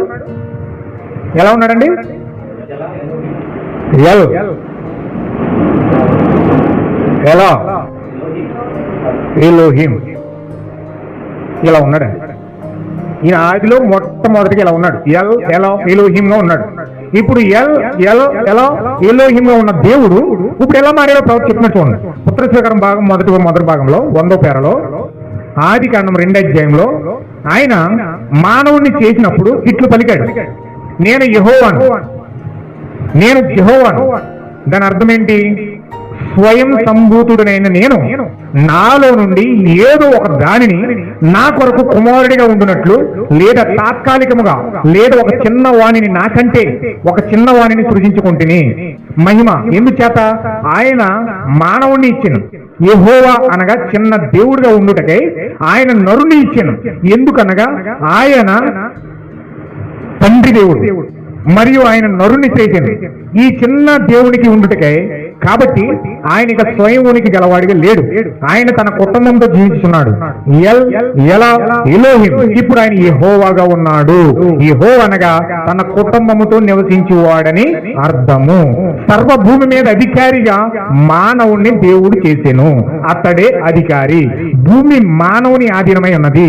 అది వాక్యంలో ఉన్నదా? అది అతని ఆధీనమైనట్లయితే భూమి మీద దేవుడే, అతడే దేవుడు. అతడు పలికినట్లు అతడు అది జరుగును. అతడు అది పలికినప్పుడు మరియు అది అలాగునే జరుగును. ఆయనే ఒకప్పుడు స్వయం ఉనికి కలిగి ఉండెను, కానీ ఇప్పుడు తన కుటుంబంతో జీవించుచున్నాడు. ఆయన చిన్న దేవుడు. హల్లెలూయా. దేవుని నాకు మహిమ కలుగును గాక. ప్రవక్త భావం అర్థమైందండి. ఇప్పుడు ఆయన ఏం చెప్తున్నాడంటే, ఈ ఎలోహింగా ఉన్న దేవుడు, అగ్ని గోళాకారంగా ఉన్న దేవుడు, ఆకారం ఇప్పుడు ఎలాగయ్యాడంటే చిన్న యెహోవాగా మారాడట. ఈ పేరేం పెట్టాడండి? యెహోవా అని పేరు పెట్టాడు. యెహోవా. యెహోవా అనగా అర్థం ఏంటంటే తన కుటుంబంతో ఉన్నవాడని అర్థం. హల్లెలూయా. అంటే యెహోవా అంటే అర్థం, యెహోవా అంటే మనకి యాక్చువల్గా పాత నిబంధనలో బైబిల్ పాత నిబంధన అంతా చదివితే మనకి ఏం కనబడుతుంది అంటే యెహోవా యెహోవా యెహోవా యెహోవా యెహోవా అని కనబడుతుంది తెలుగు బైబిల్లో. అది ఇంగ్లీష్ బైబిల్ అయితే లార్డ్ గాడ్ అని ఉంటుంది. అంటే యెహోవా అంటే దేవుడు కాదండి. యెహోవా అంటే దేవుడు కాదు. ఆయన ఎవరంటే యెహోవా అనగా థియోపని శరీరమై ఉన్నది. ఏంటినది? థియోపని శరీరం, వాక్య శరీరం. ఇప్పుడు దేవుడు ఏం చేశాడంటే, ఇప్పుడు యెహోవాగా ఇక్కడ ఏం చెప్పినట్టు చూడండి. ఆయన ఆది కాండము 2వ అధ్యాయంలో ఆయన మానవుని చేసినప్పుడు ఇట్లు పలికాను, నేను యెహోవాను, స్వయం సంభూతుడైన నేను నాలో నుండి ఏదో ఒక దానిని నాకు ఒక కుమారుడిగా ఉన్నట్లు, లేదా తాత్కాలికంగా లేదా ఒక చిన్నవాణిని, నాకంటే చిన్నవాణిని సృజించుకుంటుని మహిమ ఎందుచేత ఆయన మానవుని ఇచ్చాను. యెహోవా అనగా చిన్న దేవుడిగా ఉండుటకై ఆయన నరుని ఇచ్చాను. హల్లెలూయా. అంటే యెహోవా అనగా దేవుడు ఎవరిని చేశాడంటే ఒక నరుని చేశాడు. అంటే ఇప్పుడు యెహోవాలో ఎవరున్నారు? యెహోవాలో ఎవరున్నారండి? అర్థమవులేదా? యెహోవాలో ఎవరున్నారు? దేవుడు ఉన్నాడు. అంటే తండ్రి దేవుడు ఉన్నాడు. అంటే ఈయన ఎలోహింగా ఉన్న దేవుడు కుమారునిలోకి వచ్చాడు. అంటే దేవుడు ఆది ఉన్న వాక్యమైన దేవుడు, ఆ దేవుడు దేవుడు వాక్యమయ్యాడు. వాక్యం అనగా యెహోవా ఉన్నది. ఇప్పుడు ఆది యందు వాక్యం ఉండేను, ఆ వాక్యమే దేవుడయ్యాడు. ఇప్పుడు వాక్యము దేవుడయ్యాడు. ఈ దేవుడు ఎక్కడికి వచ్చాడంటే మట్టి శరీరంలోకి వచ్చాడు. దీనికే ఆదాము అని పేరు పెట్టాడు. ఏం పేరండి? ఇప్పుడు దేవుణ్ణి కనపడాలంటే మట్టి శరీరంలోకి రావాలి. దేవుణ్ణి కనపడాలంటే మట్టి శరీరంలోకి వస్తేనే కనపడతాడు. మట్టి శరీరంలో రాకుండా కనపడ్డాడు. ఇప్పుడు అందుకనే ఇక్కడ ఏం చేస్తున్నాడంటే, ఇప్పుడు యేసుక్రీస్తు మొట్టమొదటిగా భూమి మీదకి వచ్చి ఆయన ఏం చేస్తున్నాడంటే ఆయన బయలుపరచుకోవట్లా. యేసుక్రీస్తు భూమి మీదకి వచ్చి ఆయన బయలుపరచుకోలేదు. ఆయన ఎంతసేపు ఏమన్నాడంటే, తండ్రి తండ్రి నేను వచ్చింది దేనికి? తండ్రిని బయలుపరచడానికి తప్ప నన్ను నేను బయలుపరచుకోవడానికి రాలేదు అన్నాడు. హల్లెలూయా. తండ్రి నాలో ఉండి ఈ క్రియలు చేస్తా ఉన్నాడు. చదవండి ఒకసారి యోహాను సువార్త 14వ అధ్యాయము.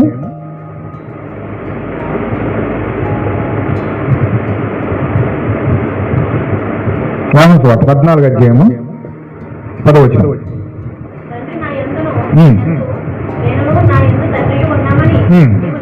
నువ్వు నమ్మట్లేదా? చెప్పట్లేదు.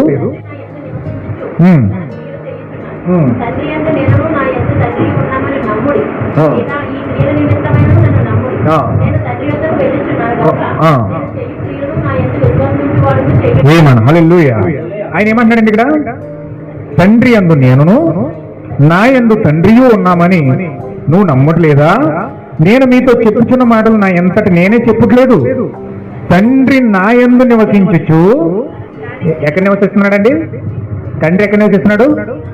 నా యందు అంటే నాలో నివసిస్తూ తన క్రియలు చేస్తా ఉన్నాడు అంటున్నాడు. హల్లెలూయా. అంటే యేసుక్రీస్తులో ఎవరున్నారు? ఇప్పుడు తండ్రి నివాసం చేస్తున్నాడు. ఇప్పుడు కనపడేది ఎవరు? యేసుక్రీస్తు మట్టి శరీరంలో యేసు కనపడుతున్నాడు, కానీ లోన ఉన్నది ఎవరు? దేవుడు ఉన్నాడు. ఇప్పుడు దేవుడుండి ఆయనే తండ్రిని బయలుపరుస్తున్నాడు. ఆ కుంటోలు కాళ్ళు ఇచ్చేది ఎవరండి? తండ్రి చేస్తున్నాడు. గుడ్డోలు చూపించేది ఎవరు? తండ్రి చేస్తున్నాడు. చనిపోయిన లేపేది ఎవరు?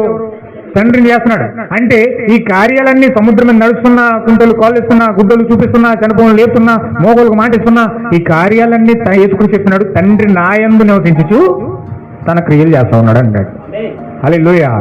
యేసుక్రీస్తు అదే చెప్తున్నాడు. ఇప్పుడు ఈ అగ్నిగోళంలో ఉన్న దేవుడు ఎక్కడికి వచ్చేసాడండి? థియోపనిలోకి వచ్చేసాడు. థియోపనిలోకి వచ్చిన దేవుడు మట్టి శరీరంలోకి వచ్చాడు. హల్లెలూయా.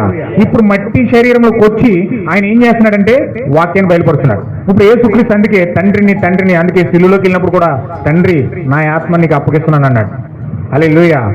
ఆయనే దేవుడైతే, యేసుక్రీస్తే దేవుడైతే మరి ఎవరికి ప్రార్థన చేస్తున్నాడు? ఆయన ఎవరికి ప్రార్థన చేస్తున్నాడు? యేసే దేవుడైతే ఎవరికి ఆత్మ అప్పగించాడు అని ప్రతివాళ్ళు అడుగుతారు. ముగ్గురు మనుషులు చూపిస్తున్నారు. వాళ్ళు బాప్తిజం పొందినప్పుడు కూడా ఆయన పరలోకంలో స్వరం వచ్చింది, తర్వాత పావురు రూపంలో ఆయన మీదకి పరిశుద్ధాత్మ వచ్చింది, కింద ఆయన బాప్తిజం తీసుకున్నాడు. అంటే ముగ్గురు ఉన్నారు అక్కడ అని చెప్పి ముగ్గురిని చూపించడానికి ప్రయత్నం చేస్తున్నారు. అయితే ఇక్కడ ఖచ్చితంగా దేవుడు ఆయన ఎలా ఉన్నాడంటే చూడండి ఒకసారి, మీకు ఒక లేఖనం చూపెడతాను. కొలస్సీ పత్రిక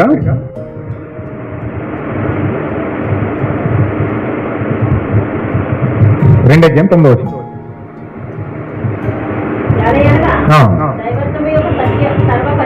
సర్వ పరిపూర్ణత ఏముందండి అక్కడ? మళ్ళీ చదవండి. ఏలయనగా దేవత్వం యొక్క సర్వ పరిపూర్ణత శరీరముగా ఏమై ఉన్నాడండి? దేవుడంట. దేవుడు ఏమై ఉన్నాడో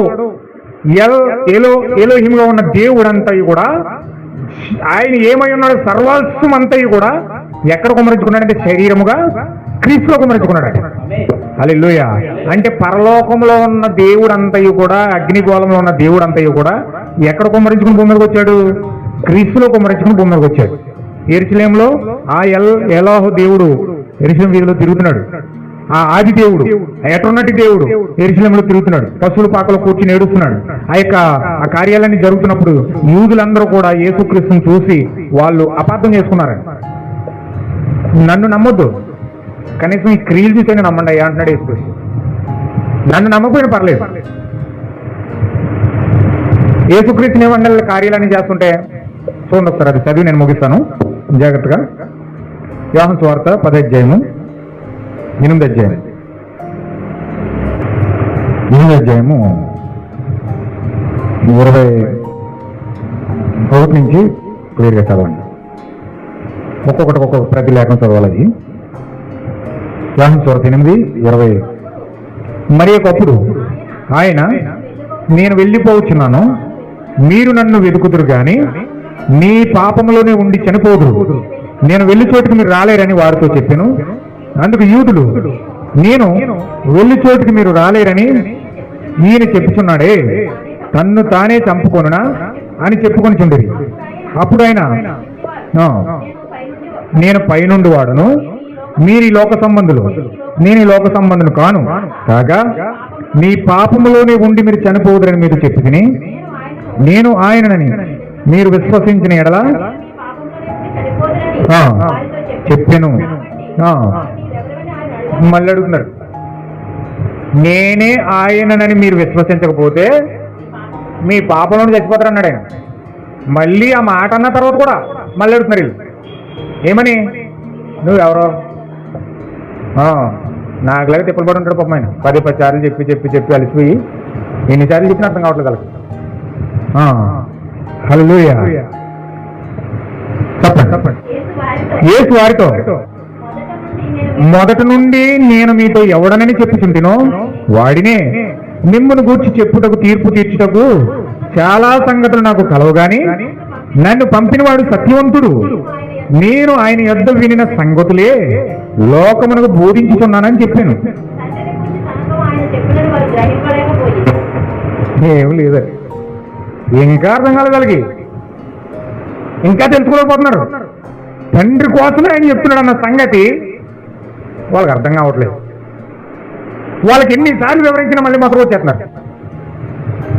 ఎన్నిసార్లు చెప్పినా అంత అయిపోతారు, నువ్వెవరు అంటున్నారు మళ్ళీ. చదవండమ్మా. కావున యేసు, మీరు మనుష్య కుమారుని పైకెత్తినప్పుడు నేనే తండ్రినని మీరు కనుగొంటారు. నాలో తండ్రి ఉన్నాడని మీరు చూస్తారు. నా ఎంతటి నేను ఏమీ చెయ్యక తండ్రి నాకు నేర్పినట్లు ఈ సంగతులు మాట్లాడుచున్నానని మీరు గ్రహిస్తారు. నన్ను పంపినవాడు నాకు తోడై ఉన్నాడు గనుక ఆయనకి ఇష్టమైన కార్యమును నేను ఎల్లప్పుడూ చేయుదును గనుక ఆయన నన్ను ఒంటరిగా విడిచిపెట్టలేదని చెప్పెను. ఆయన ఈ సంగతులు మాట్లాడుచుండగా అనేకులు ఆయన యందు విశ్వాసముంచిరి. కాబట్టి యేసు మీరు నా వాక్యమందు నిలిచిన వారైతే అది ఎవరవుతారండి? శిష్యులు ఎవరవుతారండి? ఎవరైతే ఆయన వాక్యమందు నిలిచి ఉంటారో. ఎందుకంటే ఆయన వాక్యమై ఉన్నాడు. ఆయనే వాక్యం, దేవుడే వాక్యమై ఉన్నాడు. ఇప్పుడు నీవు కూడా వాక్యం పక్షాన నిలబడితే అప్పుడు నువ్వు శిష్యుడు అవుతావు. బైబిల్ పట్టుకుని తిరిగినంత మాత్రం శిష్యుడు అయిపోవు. పాటలు ఆడినంత మాత్రం శిష్యుడు అయిపోవు. ప్రార్థనకి వెళ్ళినంత మాత్రం నువ్వు శిష్యుడు అయిపోవు. లేకపోతే ఏదో ఒక చిన్న ప్రార్థన చేసి ఏదో చిన్న చిరుకానికి ఇచ్చి లేకపోతే ఏదో చిన్న చిన్న కార్యాలు నువ్వు చేసినంత మాత్రాన నువ్వు క్రైస్తుడు అయిపోవు, దేవుని శిష్యుడు అయిపోవు. హల్లెలూయా. చాలా మంది గంభీరమైన జయధ్వనులు వినిపించి నేను దేవుని శిష్యుడిని, ఆయన కోసమే పాడతాను, ఆయన కోసమే చచ్చిపోతాను. నువ్వు ఎన్నిసార్లు చచ్చిపోయినా సరే, ఎన్నిసార్లు పాడినా సరే నువ్వు శిష్యుడు కాదు. బైబిల్ ఆలతల నుంచి యువతలకి చదివేసినా సరే నువ్వు శిష్యుడు కాదు. హల్లెలూయా. మరి నువ్వు శిష్యుడు అయితే ఎప్పుడవుతావు? శిష్యుడు అవుతావు ఆయన వాక్యాన్ని నెరవేరిస్తే. దేవుడు ఏదైతే చెప్పాడో దాన్ని పట్టుకుని నేను నిలబడి దాన్ని చెప్పినట్టు నువ్వు చేస్తే అప్పుడు నువ్వు శిష్యుడు అవుతావు. హల్లెలూయా. చెప్పింది చేయకుండా ఆయన ఊరు చెప్తున్న మేము కూడా చేసావు, నువ్వు శిష్యుడు అవుతావు. ఆయన ఆజ్ఞాపించినప్పుడు ఆజ్ఞను పక్కనెట్టి మేము కూడా చేస్తున్నావు అనుకో, మేము కూడా చేస్తూ కూడా నువ్వు శిష్యుడు అని చెప్పి చెప్పేకుంటే ఎలాగా? ఇప్పుడు ఆయన 7 పండుగలు ఇచ్చాడండి. 7 పండుగలు మానేసి నువ్వు క్రిస్మస్ చేస్తూ నేను దేవుని శిష్యుడు అంటే శిష్యుడు అయిపోతావా? అవుతావా? దేవుడు యేసుక్రీస్తును బాప్తిసం పొందమన్నాడు. నువ్వు వెళ్ళి తండ్రి కుమార పరిశుద్ధాత్మను బాప్తిసం పొందేసి నేను దేవుని శిష్యుని నమ్ముతావా? అవుతుంది. అది దేవుడు ఏం చెప్పాడో, దేవుడు ఏదైతే ఆజ్ఞాపించాడో దాన్ని చేస్తే నువ్వు శిష్యుడు అవుతావు. అందుకని అన్నాడు, నా వాక్యమందు నువ్వు నిలబడితే, నా వాక్య పక్షాన నువ్వు నిలబడితే అప్పుడు నువ్వు శిష్యుడు అవుతావు. లేకపోతే నువ్వు శిష్యుడు కానేరు. ఆయన శిష్యుడు అయితే ఫలితం ఏంటి? ఆయన శిష్యుడు అవుతే శిష్యుడు అని ఎవరినంటారు? ఏమండి వింటున్నారా? హల్లెలూయా. తండ్రిని కొడుకుని ఎలాగంటారు? ఇప్పుడు నా కొడుకు నాకే పుట్టడం గ్యారెంటీ ఏంటి? ఎవడో వచ్చాడు కదండి, ఇతను నీ కొడుకేనా అని అడిగాడు. ఇతను నా కొడుకే, మై సన్ అన్నాను. ఏంటి గ్యారెంటీ? ఏంటి గ్యారెంటీ? నేను కోర్టులో బిల్ చేస్తాను. కోర్టులో బిల్ చేస్తాడు, డిఎన్ఏ టెస్ట్ చేస్తాడు, నాకు డిఎన్ఏ చేస్తారు. అంటే నా కొడుకు రుజువు ఏంటంటే నా రక్తం వాళ్ళు ప్రవహిస్తారు. హల్లెలూయా. అంతేనండి. నా రక్తం వాళ్ళు ఉంటేనే నా కొడుకు, లేకపోతే అతను నా కొడుకు అవడం. నా జీవం నా కొడుకు అవ్వాలంటే నా బ్లడ్ జీన్స్ అతనిలో ఉంటాయి. హల్లెలూయా. మరి దేవుని కుమారుడు అవ్వాలంటే అండ్ నా కొడుకు కాకుండా నాకు నా ఇంట్లో నా గిన్నెలు కడిగి, లేకపోతే నా ఇంట్లో ఆ పని ఈ పని చేసి నా కొడుకు నా ఇంట్లో మొత్తం ఇంట్లో ఇల్లంతా స్వాధీనం చేసుకుని అన్నీ చేస్తున్నాడు అనుకోండి, నేను ఒప్పుకుంటానా? ఒప్పుకోలేను. ఎందుకంటే నా కొడుకు మాత్రమే నా ఇంట్లో తిరగాలనుకుంటాను. హల్లెలూయా. అర్థమవుతుందండి? మరి దేవుని కుమారుడు అన్న సంగతి నువ్వు బైబిల్ పెట్టుకుని తిరిగినంత మాత్రాన ఆయన దేవుడి కుమారుడు అయిపోతావా? ఓ పాట పాడినంత దేవుడి కుమారుడు అయిపోతావా? చర్చికి వెళ్ళి సాక్ష్యం చెప్పినంత మాత్రం దేవుడి కుమారుడు అయిపోతావా? లేకపోతే సందాలేసి కానుకలేసి ఏదో మీటింగ్ పెట్టించి లేకపోతే నేను బాప్తిజం పొందించి నేను దేవుని కుమారుడు అయిపోయినట్టు అయిపోతావా? లేదండి. నువ్వు దేవుని కుమారుడు అనడానికి రుజువు ఏంటని సాతాను కోర్టులో పిల్లేస్తాడు. దేవుని అడుగుతాడు, అతను నీ కుమారుడు అని గ్యారెంటీ ఏంటంటాడు. సాతాను దేవుణ్ణి అడుగుతాడు. అడిగాడండి? యోబు కోసం అడిగాడా? యోబు నీ కుమారుడు గ్యారెంటీ ఏంటి? ఫిల్ వేసాడు, కోర్టులో పెట్టాడు. కోర్టులో సుప్రీంకోర్టులో వేసాడు కేసు. నా కొడుకో కాదు నువ్వు డిక్లేర్ చేసుకో, వెళ్ళి చూసుకో, చెక్ చేసుకో, అతన్నే నా కొడుకో కాదు రుజువు చేస్తాడు. హల్లెలూయా. నా కొడుకు అయితే నా గుణలక్షణం అతను ఉంటుంది, వెళ్ళి చెక్ చేసుకో. వెంటనే పరిగెత్తుకొచ్చాడు సాతాను, చెక్ చేశాడు, అంతా చెక్ చేశాడు. లాస్ట్ అంతా అయిపోయిన తర్వాత దేవుడి దగ్గరికి సాక్ష్యం చెప్తున్నాడు సాతానుడు. అవును, అతను నీ కుమారుడే. నేను చెక్ చేశాను, అతను నీ కుమారుడే, ముమ్మాటికి నీ కుమారుడే. నేను చాలా ప్రయత్నం చేశాను, విశ్వ ప్రయత్నం చేశాను, కానీ నీ గుణలక్షణం రాజుపాల. ఒకవేళ నువ్వు దేవుని కుమారుడు అయితే, ఆయన గుణలక్షణం నీలో ఉంటే, సాతానుడు వచ్చి నిన్ను చెక్ చేస్తున్నప్పుడు, సాతానుడు వచ్చి నిన్ను పరీక్షిస్తున్నప్పుడు, నువ్వు డెఫినెట్లీ దేవుని యొక్క గుణలక్షణాన్ని నువ్వు ఖచ్చితంగా బయలుపరుస్తావు. హల్లెలూయా. ఆ షడ్రక్ మేషక్ అబేద్నెగోల్ని పరీక్షించుకో, వెళ్ళి చెక్ చేసుకో. వచ్చాడు సాతాను, నెబుకద్నెజరు దూరేశాడు, ఏసే అగ్నిలో. అగ్నిలో గిట్టరేసిన వాళ్ళ గుణలక్షణాలు బయటికి ఎప్పుడైతే తీర్చాడు, పరలోకం వెళ్ళి సాతానుడు అన్నాడు, అవును షడ్రక్ మేషక్ అబేద్నెగోలు నీ కుమారులే. వాళ్ళు చివరి వరకు నేను పరీక్షించాను, కానీ రాజు పడలేదు వాళ్ళు. హల్లెలూయా. దానియేలు నీ కుమారుడా, నేను పరీక్షిస్తాను. వీళ్ళు దర్యావేసి దూరేశాడు, ఆ దర్యావేసి తీసుకెళ్ళి ఆ సింహాల భూమిలో వేసేశాడు. హల్లెలూయా. అవేమో మంచి ఆకలితో ఉన్నాయంట. 3 రోజులు ఉపవాసం పెట్టేసి అప్పుడు వదిలేరంట సింహాలు. 3 రోజులు ఉపవాసం పెట్టేసి సింహాలను వదిలితే, ఆ సింహాల దగ్గరికి వెళ్ళి దానియేలు అన్నాడంట, నువ్వు ఎంత ఆకలితో ఉన్నా నాకు సంబంధం లేదు, నోరు మూసుకుని కూర్చున్నాడట. హల్లెలూయా. దేవుని కుమారుడు మాట్లాడితే సింహం అయినా సరే పిల్లి కింద కూర్చోవలసిందే, సింహం అయినా సరే పిల్లి అయిపోవలసిందే. ఇక్కడికి వచ్చావు మంచి గాండ్రించుకుంటూ వచ్చినట్టేమో, నోరు మూసుకుని కూర్చో, నీ ఆటలు నా దగ్గర సాగ ఉన్నాడట. హల్లెలూయా. వెంటనే అక్కడ కూర్చుంది. అక్కడ పైకి తీసుకొచ్చిన తర్వాత సాతాను దేవుడి దగ్గరికి వెళ్ళి అంటాడంట, అవును దానియేలు నీ కుమారుడే. సింహాలను లైన్లో పెట్టేశాడు, కంట్రోల్ చేసేసాడు. షడ్రక్ మేషక్ అబేద్నెగోలు నీ కుమారులే, అగ్నిని కంట్రోల్ చేసేసారు వాళ్ళు. హల్లెలూయా. దేనినైనా కంట్రోల్ చేసే కెపాసిటీ దేవుని కుమారులో ఉంది. హల్లెలూయా. ఇప్పుడు యేసుక్రీస్తుని పరిచయంలోకి వచ్చాడు. ఏంటి యేసుక్రీస్తు దేవుని కుమారుడా? నువ్వు దేవుని కుమారుడువా? అయితే పైన దూకే. నువ్వు గనక ఆ పర్వతం మీద దూకేటువంటి దేవదూతలు వచ్చి నేను పట్టుకుంటాయి, అప్పుడు నేను నమ్ముతాను నువ్వు దేవుని కుమారుడు అని. ఏంటి దేవుని కుమారుడువా? ఏంటి రాళ్ళన్నీ రొట్టెలు చేసి తినే? హల్లెలూయా. రొట్టెలు చేసి తినేస్తే నేను నమ్ముతాను. అంటే దేవుని కుమారుడు ఏం చేస్తాడు? రాళ్ళను కూడా రొట్టెలుగా మార్చేస్తాడు. ఆ కెపబిలిటీ దేవుని కుమారులో ఉంది. హల్లెలూయా. దేవుని కుమారుడు ఫస్ట్ పరీక్షించాడు, తలపడి వచ్చేసి సాతానికి సముద్రం మీద నడిచొస్తున్నాడు. తట్టుకోలేకపోతున్నాడు సాతాను. అమ్మో ఇతను దేవుని కుమారుడే. సముద్రం దారిచ్చేసింది, తుఫాన్ రేసిన సముద్రంలో, సముద్రం అని నిమ్మలించి అన్నాడు. ఒకేసారి తప్పని అనిపోయి సముద్రం అంటాడు. ఒకేసారి తప్పని సాతానికి ఇంకా చెమటలు పెట్టేతనే. అమ్మో ఇతను దేవుని కుమారుడే. హల్లెలూయా. 2000 దెయ్యాలు పట్టుకుని ఆ సేన అనే వ్యక్తి ఎదురుకుండా వస్తా ఉన్నాడు. ఎదురుకుండా వస్తా ఉంటే ఆ యొక్క యేసుక్రీస్తు ఏం మాట్లాడలేదు. ఆ దెయ్యాలు గడగడ వణుకుతూ, దావీదు కుమారుడు మమ్మల్ని అప్పుడే నాశనం చేయడానికి వచ్చేసావు, మాకు టైం కావలేదు, ఇంకా టైం ఉంది కాబట్టి పందులోకి వెళ్ళిపోతాం, మాకు పందులోకి వెళ్ళడానికి అవకాశం అన్నాడు. సర్లే వెళ్ళండి అన్నాడు. ఆ దెయ్యాలని పందులోకి వెళ్ళి మొత్తం పందులని చచ్చిపోయి ఆ సముద్రంలోకి వెళ్ళి. హల్లెలూయా. సాతానుడు దాన్ని ఇలా చూస్తున్నాడు, వాడికి చెమటలు పట్టేస్తున్నాయి. ఎందుకని? దేవుని కుమారుడు వస్తే దెయ్యాలు వణుకుపోతున్నాయి, సముద్రం వణుకుపోతుంది, ఏమంటే భూమి ఆకాశాలు గసగస వణుకుపోతున్నాయి.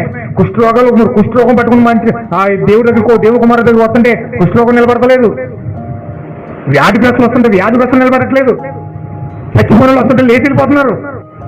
హల్లెలూయా. 2 చేపలు 5 రొట్టెలు 5,000 మంది వచ్చేస్తున్నాయి. ఇదంతా చూస్తుంటే సాతానికి చెమటలు పట్టేస్తున్నాయి. అంటే దేవుని కుమారుడు ఏం చేస్తాడండి? దేవుని యొక్క లక్షణాలను వ్యక్తపరుస్తాడు ఖచ్చితంగా. ఇప్పుడు దేవుని యొక్క జీవం నీలో ఉంటే, దేవుని యొక్క రక్తం నీలో ఉంటే, దేవుని యొక్క పరిశుద్ధాత్మ నీలో ఉంటే, మరి గుణలక్షణం నీలో రావా? వస్తాయి, రావండి? ఖచ్చితంగా వస్తాయి. ఇప్పుడు భౌతికంగా నా కొడుకురా, నా రక్తం నా కొడుకులో ఉంటే, ఆత్మీయంగా దేవుని యొక్క రక్తం నీలో ఉండదా? మరి ఎందుకు కాచాడు రక్తం? ఆయన ఎందుకు కాచాడు రక్తం? ఆయన ఎందుకు రక్తం పెట్టాడు? ఆ రక్తం నీకు ఇవ్వడానికే కదా. హల్లెలూయా. అందుకనే ఆ మాట పలుకుతున్నాడు ఆయన. నా పక్షమును నిలబడితే, నా వాక్య పక్షాన్ని నిలబడితే ఏమంటున్నాడు అక్కడ?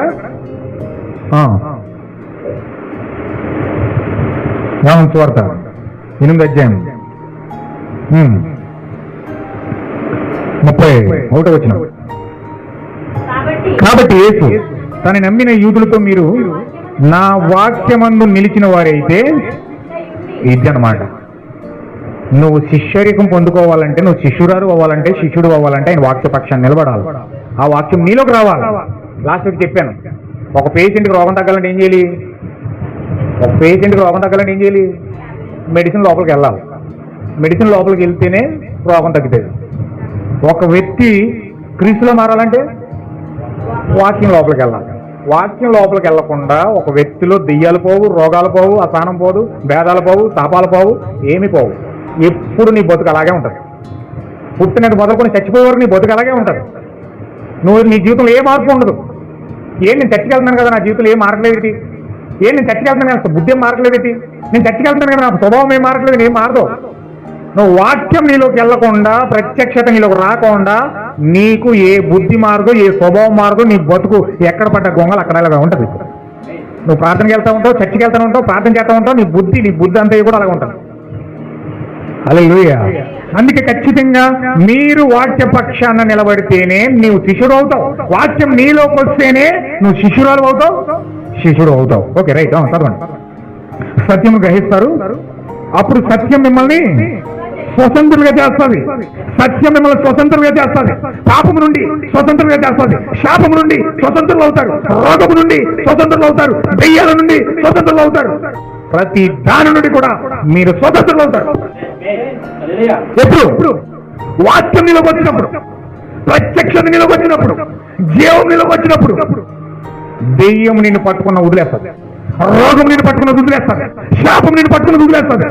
ఎటువంటిది అయినా సరే నిన్ను వదలవేస్తుంది. ఎప్పుడు? వాక్యం నీలోకి వచ్చినప్పుడు, ఆయన పక్షాన్ని నిలబడినప్పుడు, సత్యమును నువ్వు గ్రహిస్తావు. నువ్వు ఎప్పుడైతే సత్యం గ్రహిస్తావో అప్పుడు స్వతంత్రులు అవుతావు. హల్లెలూయా. సత్యము తెలియబడనంత సేపు కూడా నీవు స్వతంత్రుడు అవ్వలేవు. ఎందుకు నీకు సత్యం తెలియాలి? సత్యాలు ఎన్నో లేవు, అనేకమైన సత్యాలు లేవు ప్రపంచంలో. నేనే సత్యం అంటాడు ఒకడు, నేనే సత్యం అంటాడు ఒకడు, నా సంఘమే సత్యం అంటాడు ఒకడు, నేను చెప్పేదే కరెక్ట్ అంటాడు ఒకడు. ఎవరికి వాళ్ళే కరెక్ట్, ఎవరికి వాళ్ళే రైట్. ప్రపంచంలో అందరూ రైట్. మరి ఎవరు రైట్? అన్ని సంఘాలు కరెక్టే, అన్ని భాషలు కరెక్టే. మరి ఏ సంఘం రైటు? అన్ని బోధలు కరెక్టే. మరి ఏ బోధ కరెక్ట్? ఏ మనిషి కరెక్ట్? నీకు తెలియకపోతే, సత్యమును గుర్తించకపోతే నువ్వు స్వతంత్రుడు అవ్వలేవు. మూల విషయం ఏంటంటే, నువ్వు దెయ్యాల నుంచి, పాపాల నుంచి, శాపాల నుంచి, ప్రతి దాని నుంచి కూడా విడిపించబడి స్వతంత్రుడు అవ్వాలంటే ఫస్ట్ నీకు సత్యం తెలియాలి. వాక్యంలో ఉన్న సత్యం తెలియాలి. ఏంటి సత్యం? అందరూ చెప్పేది నేనే సత్యం, నేనే సత్యం, నేనే సత్యం, నా సంఘమే కరెక్ట్, నా సంఘమే కరెక్ట్, నేనే కరెక్ట్, నేనే కరెక్ట్ అంటారు. మరి ఎవరు కరెక్ట్ ఇందులో? అబద్ధం చెప్పుకోడు నేనే కరెక్ట్ అంటున్నాడు, నిజం చెప్పుకోడు నేనే కరెక్ట్ అంటున్నాడు. మరి ఇందులో ఏది కరెక్ట్? ఏమండి, ఏది కరెక్ట్? ఇప్పుడు బంగారం ఉందండి, ఒరిజినల్ బంగారం ఉంది, రోల్డ్ గోల్డ్ ఉంది. బంగారం బంగారంలాగా ఉంటుంది, రోల్డ్ గోల్డ్ కూడా బంగారంలాగా ఉంటుంది. రోల్డ్ గోల్డ్ అంటే నేనే కరెక్ట్, నేనే బంగారం అంటుంది. ఒరిజినల్ బంగారం అంటే నేనే బంగారం అంటుంది. ఇప్పుడు ఎవరు కరెక్ట్ అందులో? ఏమండి, అందులో ఎవరు కరెక్ట్? ఒరిజినల్ బంగారం కరెక్ట్ అని మనం చెప్పేస్తున్నాం. మరి దాన్ని డిసైడ్ చేసేది ఎవరు? ఏమండి, వాక్యం గీటే. వాక్యంలో సత్యం తెలిస్తే అప్పుడు నువ్వు రోడ్డు గంట ఏంటో, ఒరిజినల్ గోల్డ్ ఏంటి చెప్తావు. హల్లెలూయా. ఒరిజినల్ 500 నోటు ఉంది, డూప్లికేట్ దొంగ నోటు 500 నోటు ఉంది. దొంగ నోటు ఒరిజినల్ నోట్లుగానే కనపడుతుంది, ఒరిజినల్ నోటు ఒరిజినల్ నోట్లుగానే కనపడుతుంది. ఇందులో ఏది కరెక్ట్? Original నోటే correct. మరి దాన్ని డిక్లేర్ చేసేది ఎవరు? బ్యాంకులోకి వెళ్ళి మిషన్లో పెడితే పచ్చలైట్ ఇలా ఇస్తుంది అనమాట, గిల్కి నిలుగుతుంది. అప్పుడు అనేది అమ్మో ఇది దొంగ నోటు, ఇది హల్లెలూయా. బయట ఉందని చెప్పి ఏం తెలియలేదు. దొంగ నోటు ఇచ్చేస్తే ఇది 500 నోటు అమ్మో అనుకుని పెట్టుకెళ్ళిపోతాం. బ్యాంకులోకి వెళ్ళిన తర్వాత దాని బండారం బయటపడుతుంది. కానీ బయట ఉందని చెప్పు నేనే కరెక్ట్, నేనే కరెక్ట్, నేనే కరెక్ట్ అన్నది. ఆ బ్యాంకులోకి వెళ్ళి తెలిసింది దాని బండారం బయటపడింది. హల్లెలూయా. అలాగే ఇప్పుడు వాక్యంలో నువ్వు బైబిల్ పట్టుకుని నేనే సత్యం, నేనే కరెక్ట్, నేనే కరెక్ట్, నేనే కరెక్ట్ అని ప్రతి సంఘం చెప్తుంది. ఎవరు కరెక్ట్ అని డిక్లేర్ చేసేది? ఎవరు కరెక్ట్ చేస్తారు? ఏమండి, ఏ వాక్యం? ఏ వాక్యం డిక్లేర్ చేస్తారు? వాక్యం అంటే బైబిల్ పట్టుకుని బైబిల్ అంతా వాక్యం అంటాం మనం. ఏ వాక్యం డిక్లేర్ చేస్తున్నావు? నువ్వేం చెప్తున్నావు? అసలు వాక్యం డిక్లేర్ చేసేది ఏంటి? దేవుడిచ్చిన బోధ, అపోస్తలిక్ ఫెయిత్, అపోస్తలిక్ బోధ వారు డిక్లేర్ చేస్తారు. అసలు నువ్వు నిజం చెప్తున్నావా అబద్ధం చెప్తున్నావు? హల్లెలూయా. అర్థమైందండి? అంటే నువ్వు బైబిల్లో ఉన్న సర్వసత్యము కనుక నువ్వు గుర్తించకపోతే నువ్వేమవలేవు. అంటే ఈరోజు చర్చిలకు వెళ్తున్నారు కానీ వాళ్ళ బతుకుల్లో మార్పులు కలగట్లేదు. ఎందుకని? వాళ్ళు చర్చికి వెళ్తున్నారు కానీ వారి జీవితంలో మార్పు కలగట్లేదు. ఎందుకని? వాళ్ళు చర్చికి వెళ్తున్నారు కానీ వారికి హృదయంలో ఏ మార్పు లేదు. ఎందుకని? కారణం ఏంటంటే వాళ్ళు చర్చికి వెళ్తున్నారు కానీ వాళ్ళ జీవితంలో సత్యం తెలియలేదు. సరిగా సత్యాన్ని వాళ్ళు గుర్తించలేదు. నువ్వు సర్వసత్యాన్ని గుర్తించినప్పుడు అప్పుడు నీకు స్వతంత్రుడు అవుతావు. దెయ్యాల నుంచి విడిపించబడతావు, రోగాల నుంచి విడిపించబడతావు, పాపం నుంచి విడిపించబడతావు, శాపాల నుంచి విడిపించబడతావు. నువ్వు విడిపించబడే ఒకే ఒక మార్గం ఏంటంటే సత్యము తెలియబడడం. హల్లెలూయా. అందుకే ఒక 2 బిందులు కొబ్బరి నూనె ఇట్లేదు ఇక్కడ, లేకపోతే బైబిల్ తల మీద ఇట్లేదు ఇక్కడ, బుష్ బుష్ అంటలేదు ఇక్కడ. ఎందుకని? నీకు సత్యం తెలియబడినప్పుడు ఆటోమేటిక్గా దెయ్యం కంగారైపోతుంది. ఏమన్నా మాట్లాడాడండి యేసుక్రీస్తు? చాలా దెయ్యాలు వస్తుంటే ఏమన్నా మాట్లాడాడా? ఏం మాట్లాడలేదు. అయ్యే కంగారైపోయి పందులోకి వెళ్ళిపోయి అన్నే కంగారైపోయి వెళ్ళిపోయి. అలాగే దేవుని కుమారుడు ఎప్పుడైతే నీ దగ్గరికి వస్తున్నాడో ఆటోమేటిక్గా దెయ్యం కంగారైపోతుంది. దెయ్యమే కంగారైపోతుంది. దేవుడే మాట్లాడినప్పుడు బైబిల్ సామెతల గ్రంథం ఉంటుంది. ఏమన్నా తెలుసండి? దుష్టుడు ఎవరో ధర్మకొండానే పారిపోతాడట. ఏంటండి? దుష్టుడంట ఎవడో ధర్మకొండానే పారిపోతాడంట. అది కంగారైపోతాడు. ఎందుకని? సత్యం వాడి దగ్గరికి వస్తే సత్యానికి అంత కంగారైపోతాడు. దేవుడు నామమునకు మహిమ కలుగును గాక. చదవండి. నేను జాగ్రత్తగా మీరు చదివితే దీన్ని నేను కంప్లీట్ చేసి నేను ముగిస్తాను. జాగ్రత్తగా.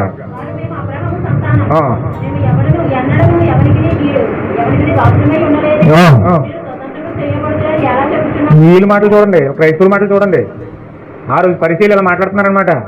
పూర్వం మీరు స్వతంత్రం అవ్వలేదు, ధర్మశాస్త్రం కింద ఉన్నారు, మీరు రోగాల కింద ఉన్నారు, శాపాల కింద ఉన్నారు, తలపోట్లతో ఉన్నారు, రోగగ్రస్తమైన శాపకరాలమైన వ్యాధిగ్రహాలతో భయంకరంగా మీరు సతమతం అవుతా ఉన్నారు, మానసికంగా కృంగిపోతా ఉన్నారు, భయంకరమైన వ్యాధులు మిమ్మల్ని పట్టుకుంటున్నాయి, భయంకరమైన తెగుళ్ళు మిమ్మల్ని పట్టుకుంటున్నాయి, శత్రువు వచ్చి మిమ్మల్ని పడుతున్నాడు, వీటి నుంచి విడిపించబడాలి, శత్రువు నుంచి మిమ్మల్ని విడిపించబడాలి, దానికి సత్యం కావాలి. సత్యం ఎవరంటే నేనై ఉన్నాను, మార్గము నేనే, సత్యము నేనే, జీవము నేనే మిమ్మల్ని విడిపించేవాడను అని అంటుంటే వాళ్ళేమన్నారు తెలుసండి? ఏంటి మేము ఎవరమో తెలుసా? అసలు మేము అబ్రహాము సంతానం, మేము ఎవరికి దాసులుగా ఉండలేదు, మేమింకా ఎవరికి దాసులుగా ఉండలేదు కాబట్టి స్వతంత్రులు అవుతారంటే ఏంటి? దాసులు కానీ లేకపోతే అసలు మేము స్వతంత్రం ఎక్కడ అవుతాం? మాకు ఫుల్ స్వాతంత్రం ఉంది.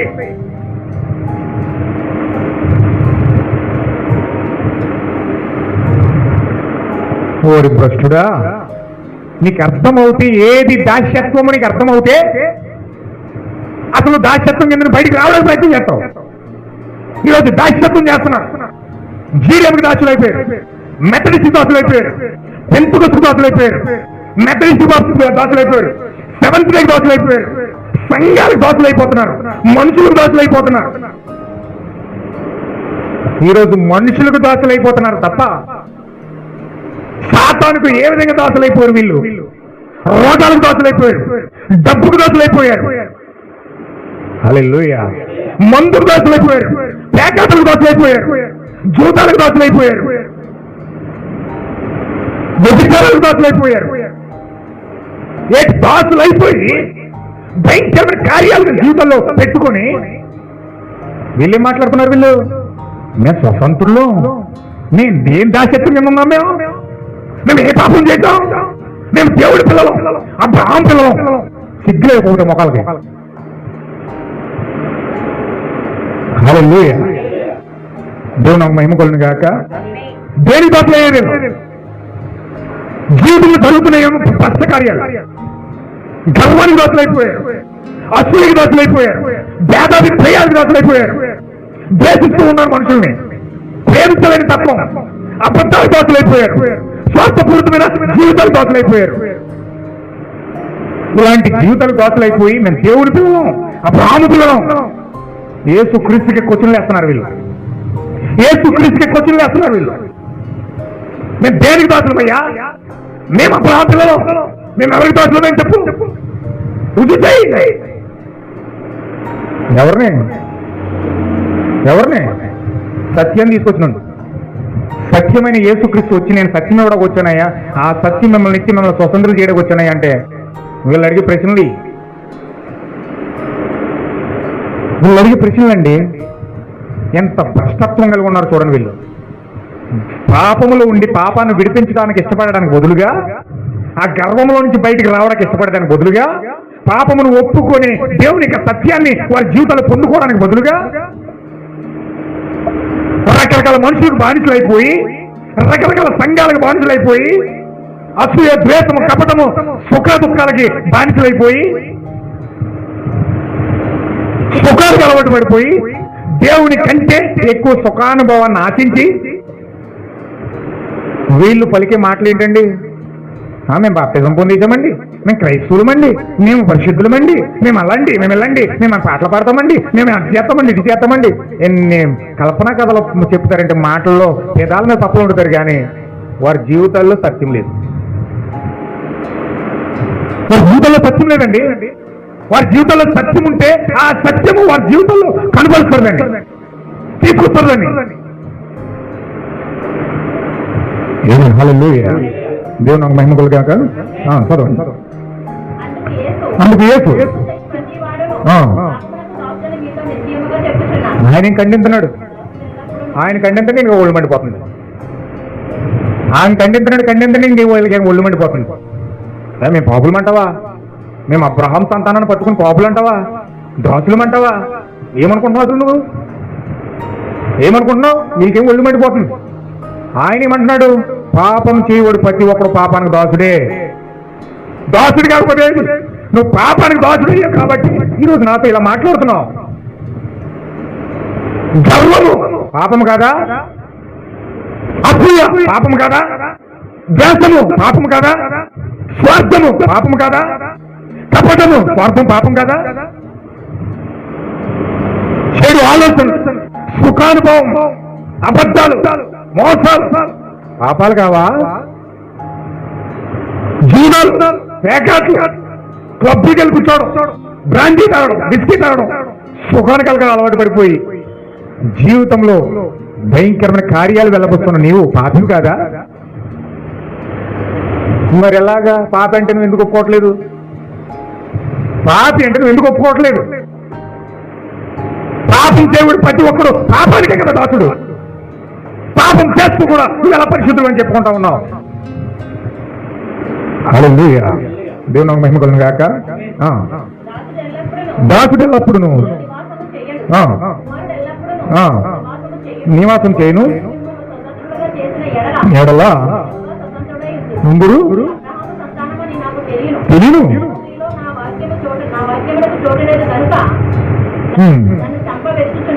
అయ్యయ్యో. దేవుని నాకు మహిమ కలుగును గాక. అబ్రహాం సంతానమే నాకు తెలిసే విషయం. మీరు క్రైస్తవులే, చర్చికి వెళ్ళటోళ్ళే, వాక్యం చదువుతోళ్ళే, అన్ని బాగున్నాయి, నాకు తెలిసే విషయం. కానీ మీ హృదయంలో నా వాక్యానికి చోటు లేదు. మీ హృదయంలో నాకు చోటు లేకపోవడం కారణం చేత మీకు ప్రత్యక్షత లేదు కనుక వాక్యం మీద అసహ్యం పుట్టొస్తుంది. నన్ను చంపడానికి మీరు ప్రయత్నం చేస్తున్నారు, నన్ను తిట్టుకోవడానికి ప్రయత్నం చేస్తున్నారు, నన్ను అసహించుకోవడానికి ప్రయత్నం చేస్తున్నారు, కానీ మీ హృదయంలో మాత్రం ఖాళీ ఇవ్వడం లేదు. లేదు.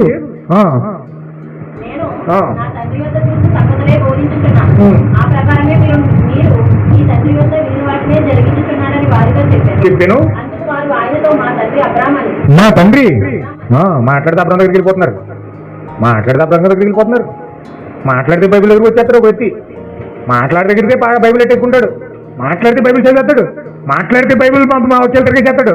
కానీ జీవితం, మరి లైఫ్, మరి మాటలు, చేసే క్రియలు, చేసే పనులు ఎవరు చూడే? ఎవరు మాట్లాడితే బైబిల్ ఇంటికాడు, మాట్లాడితే బైబిల్ మాట్లాడేయడం పెద్ద పరిశుద్ధులు అనుకుంటున్నావా? బైబిల్ మాట్లాడిన మాటలు, బైబిల్లో మాటలు చెప్పినంత మాత్రాన్ని పరిశుద్ధులు అయిపోతావా? బైబిల్ చదివినంత మాత్రాన, లేఖనాలు వివరించినంత మాత్రాన్ని పరిశుద్ధులు అయిపోతావా? మాట్లాడితే బైబిల్ దగ్గరికి వెళ్ళిపోతారు, మాట్లాడితే అబ్రహాం దగ్గరికి వెళ్ళిపోతున్నారు వీళ్ళు. మరి చేసే పనులు ఏంటి? అబ్రహాం ఎదురు చూసిన దేవుడే వచ్చి వాళ్ళ ముందు నిలబడితే వీళ్ళ ప్రవర్తన ఎలా ఉంది, వీళ్ళ ఆలోచనలు ఎలా ఉన్నాయి, వీళ్ళ క్రియలు ఎలా ఉన్నాయి, వీళ్ళ జీవితాలు ఎలా ఉన్నాయి? ఇవేమీ చెక్ చేసుకోవట్లేదు వాళ్ళు. మేము అబ్రహాం పిల్లలం అంతే, మేము దేవుని పిల్లలం అంతే, మేము క్రైస్తవులం అంతే, మేము చర్చికి వెళ్ళటం అంతే. మరి లైఫ్ జీవితం ఎలా మార్చుకోవట్లేదు? ఎందుకు ఆ జీవితం మార్చుకోవట్లేదు వీళ్ళు? ఎందుకు లైఫ్ మార్చుకోవట్లేదు? ఎందుకు ఆ జీవిత విధానం మార్చుకోవట్లేదు? హల్లెలూయా, దేవుడు నాకు మహిమ కలుగును గాక. చదవనమ్మా. చేతులు